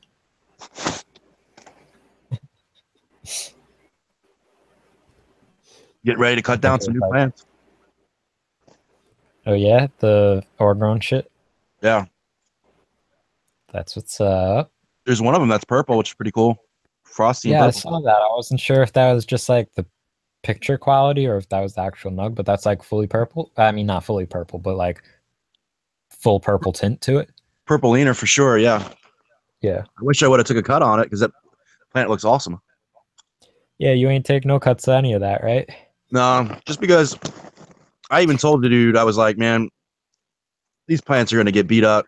They're gonna be like 90 degrees. But then I ended up getting my air conditioning fixed, and the rest of the grow was pretty good. So like weeks 2 through 6, shit was hot. No, Very hot. Hold on a second. Isn't like the fact that the shit's gonna get more beat up during a flower cycle like all the more reason to take cuts of it and run it again? Yeah. But I was planning on running the second generation. Okay. It was, I don't know. It was just kind of it was definitely a run that I wasn't even going to do. And Budman was like, man, these plants will be fine. And they were, right? You're fine, yeah. Did you get up to like the mid-90s or whatever? Huh? Did you get, like, what was the height that your temperatures ended up reaching? Mid to upper 90s. Oh, yeah, they did get that high? For like, probably like low 90s for a straight week. And then like upper 80s for a couple weeks. Mm-hmm. So, I mean, I can't wait to hang it and jar it. But what type of smells are you getting off that, man? I'm so bad at that. Like figuring horrible at that shit. I mean, is it gassy? Is it sweet? It's not gassy. I would probably consider it sweet. It's sweet? Okay. Yeah. Is it like berry flavored? I don't know. Oh shit. Fuck. I'll be right back. Uh-oh.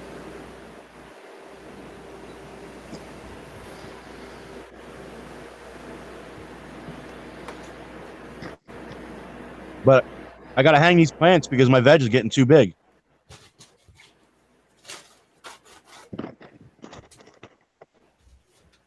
Too big? What do you mean? Pinch them, super crop them, do what you gotta do, Lucky. Do what you gotta do. You can always prune them too. I got them in cages. And they're like, okay, up to that second bar. Oh, nice. So I got like big then. Yeah, I got them big. So we'll see how they go. I'm just gonna use I think I'm just gonna use a 315 and see what happens. Do it, man. See what I've never filled that tank yet.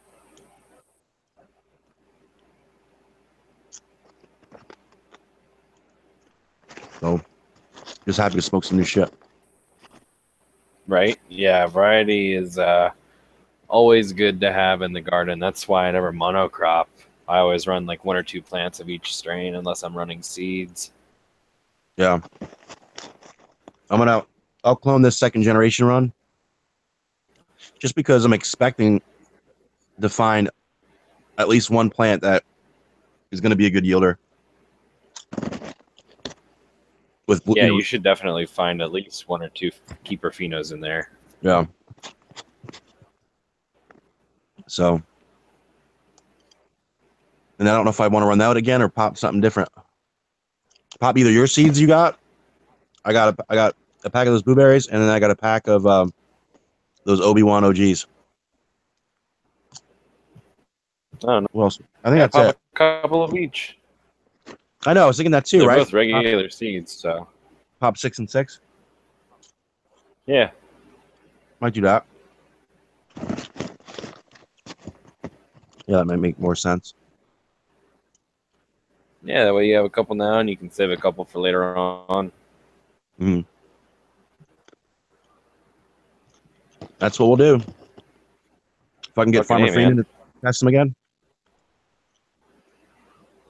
That shit was a help, man. Oh, yeah. At least for my setup and my grow, to pop your seeds and take the males out right away is key. Because yeah, for sure. If you have to, I have no keep it case. Small. Yeah, I got a 4x4 and a 3x3, and a little 4x2. So like, all my spaces are not very big. Right. Y'all good over there, Blunt? I figure I can. Yeah. Just We're did driving. something stupid. So I'll be here. Anybody talk shit today? Just us today. Yeah. No, I don't know. I We love got time to shit, pay for attention to the haters. Me neither. I've been busy as hell working. Oh shit, thank you so much to the guy in the fucking chat that told me about the drop. Fucking A. What drop? Janishi, that's Nothing. the homie. Oh. Oh no, did it happen? Nothing. Wait, did I miss it?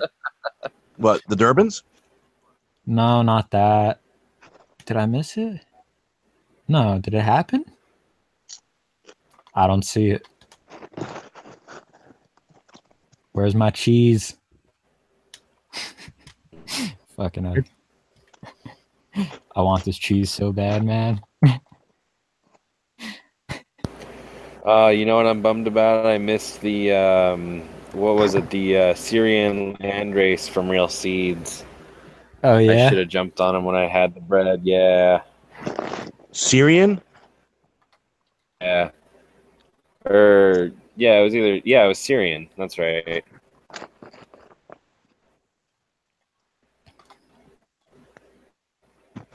Probably a sativa, right? No, man, indica. Yeah. Yeah. Bummed me out. I think I missed it. I'm really bummed. God damn. I've been refreshing this page like 20 times every fucking day the past like 3 days since he announced it. Here's a topic for you guys. Anybody go over to the North Genetics website? No, why? They have one now. Sir. Oh, they just got one? So like, all right, a little lucky PTB history. I started growing about a year ago, and like probably one of my first homies on the internet was Northwest J. Back when he had like no subs, or he probably had like 400 subs, and I didn't even really have a YouTube. And he hooked up with North Genetics and helped do their website. Him and some other dude, but they did a pretty good job with it, man. You should check it out. I've never run any. If anybody out there in the chat does some what if they should hit me up, because I definitely need one of those. A website? Oh, I totally missed the cheese. God damn it. Oh, wait, no, it's going to be listed tomorrow. Oh, I didn't say that. Nobody else go steal that.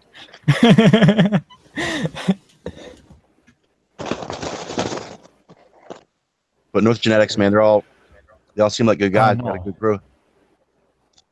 Wait, maybe I did miss the cheese. LED builder, you should throw me a DM, man. Oh, I'm very upset. I think I missed Sorry, it. bud. I bet It's you all good. fucking legal got him. Nah, I bet you didn't. Oh. Nah, I think I'm the only one from the group that picked up anything from the drop, and that was the one that I missed that I was trying to go back and get. And y'all just buy seeds to buy seeds. Oh, Woody, send me that UK cheese cut. I'll fucking make my own cross. God damn it. No, I don't buy seeds just to buy seeds. I buy seeds to pop seeds. Cool. Yeah, I mean, if I bought seeds just to buy seeds, that would be dumb. Because, like, what can a seed do unless you pop it? Right. Like, I definitely have shit that I don't seeds plan on popping for a while. But that doesn't mean that I bought it just to buy it. So, Cosa said for me to pop 6 Obies and 6 of the blueberries. I thought you were popping some of those berry storms. I don't have them. I thought he was sending those out like yesterday. I don't know. I don't know. I thought he said he was sending them out right in the morning or some shit. Nothing I know of. I would run some berry storm. But Ocean Grow, man, you gotta do one Ocean Grow run just to see, get the full fucking hype experience. What were you saying? Your the fanboy full run? hype experience. Not to say, I'm not trying to say like it's not like absolute fire. I'm sure it is, but it's like the total fanboy fucking internet YouTube genetics company.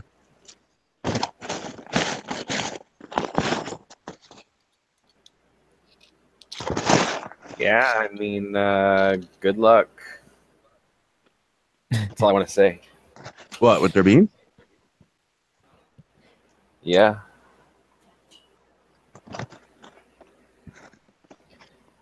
Yeah, I got a few packs of their stuff that I'm probably going to be running sometime soon.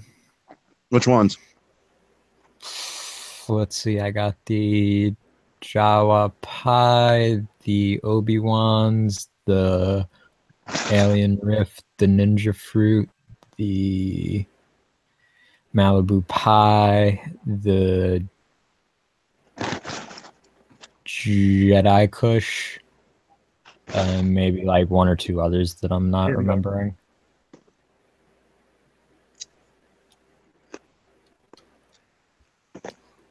But yeah, a lot of those will probably get popped within the next couple months. Fucking run some Orgro Budman seeds again. Anytime that guy wants to send me shit, I'll fucking pop them. Yeah, I'd be down to see what's good with his shit. I always fuck with what he's doing.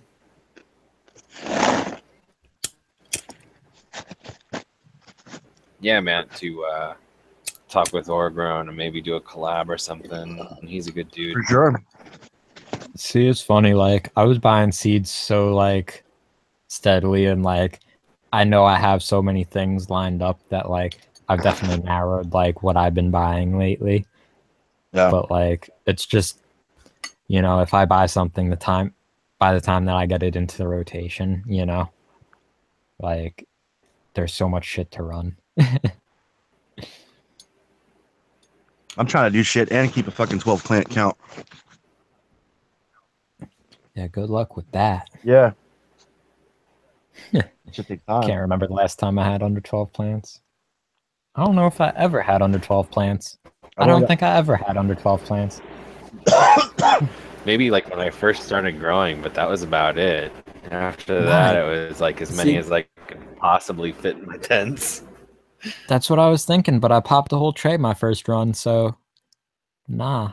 But if you started I've never had under 12 plants. If you started growing in a legal environment where they gave you boundaries, would you stick to a them? legal environment? I'm just saying, if you were in a state and they said, okay, you can grow these many plants, you would just say, fuck it, I'll just grow whatever. If I do it where I I was am living in a now, state I do it now, then where yeah, I would do it there and do it. Do it. All right. Like, I got to play by these rules. I'll play by them. I No, understand fuck if that you're not in a legal state and you still want to get your grow on, but if you would do it there, why would, like, in a red state, why would you not do it in a green state? It's True. a fucking plant, man. Like, Yeah, exactly. Grow the shit out of it. Yeah. I only have a little apartment too, so it's easy for me to say that because the possibility of me having like a lot of plants is I just don't have the space. I mean, I'm sure your apartment's big enough to hold more than 12 plants. Yeah, you guys are gonna get it where I'm like, you know, like the chick that has the 1,000 cats in her apartment. I'm gonna be like the weird dude in DC that has like plants everywhere. Dog, that's me. You don't get it. When I say perpetual veg, I'm crazy cat lady. I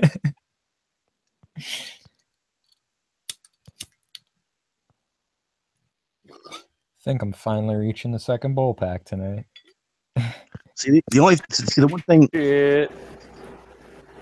Who's that? That's Cosa. Oh. I'm just saying, shit, to Blunt, because he's on a second bowl now. Is Legal already snoring? Oh yeah. Either that or he's just in the other room for a grip, but probably snoring. Oh. It's already 3:41. Yeah, I'm gonna hang. We're back to my old school style of hosting where we just go for like 4 or 5 hours and then call it a day eventually, whenever. The old days, the good days. Yeah. The good old days, as they used to say. Who's in chat? Anybody? Yeah, the regulars, you know, Woody, more to know, Grow, yeah, not as sweet. Janishi, which I think I might have said correctly. You know. You know what it is. Yeah, Woody, we're gonna get that 24-hour stream eventually. I do owe you that. I think I owe myself that in a little type of way. We gonna do it one day. That might be the telethon event. Yo, anybody get Mayweather McGregor? Get perp some batteries, maybe a microphone even. Did that fight happen yet? No, it's gonna be the 28th. When's that? That 28th of this month? That's like a month away. It's a Saturday. Yeah, it's like 2 or 3 weeks. interesting. Huh. I get every fight. I don't even know if I'm gonna buy that one. That's been being hyped up for a while for being so far away still. Yeah. It's fucking robbery. They're gonna charge you $99 for like a fight that's not even gonna be competitive. Mm-hmm. You know? It's like you're gonna watch it and be like, fuck. What a dope fight. I've never been Is that a Trump reference?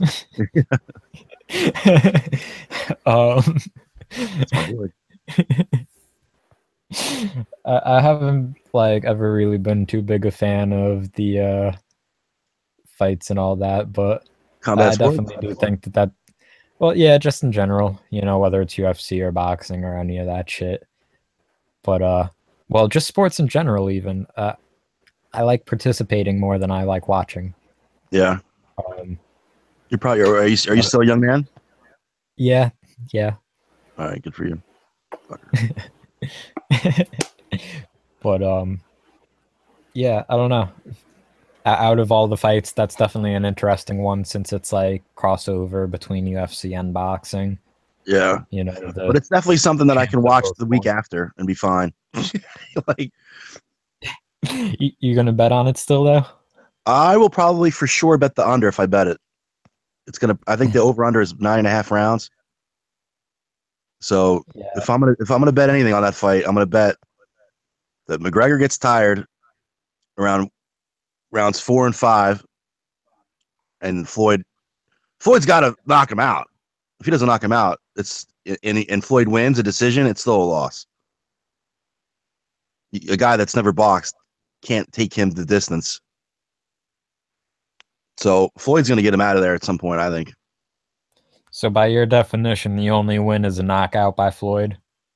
The only win, like for street cred, yeah, man. He's the best pound for pound fighter and boxer in the world, and it's some guy that's never boxed before, and he can't go the distance with you and have any street cred.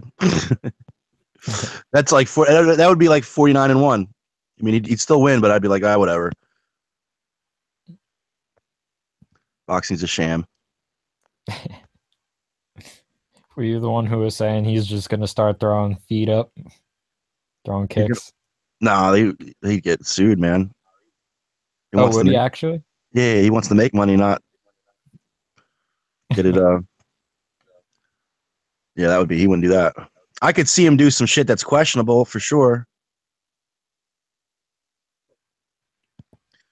but I don't know if it's a fight that I'm definitely not excited for that fight for sure. I was more excited about the last UFC pay-per-view. That one was a fucking good one. Yeah, I don't even know who or when that would have been.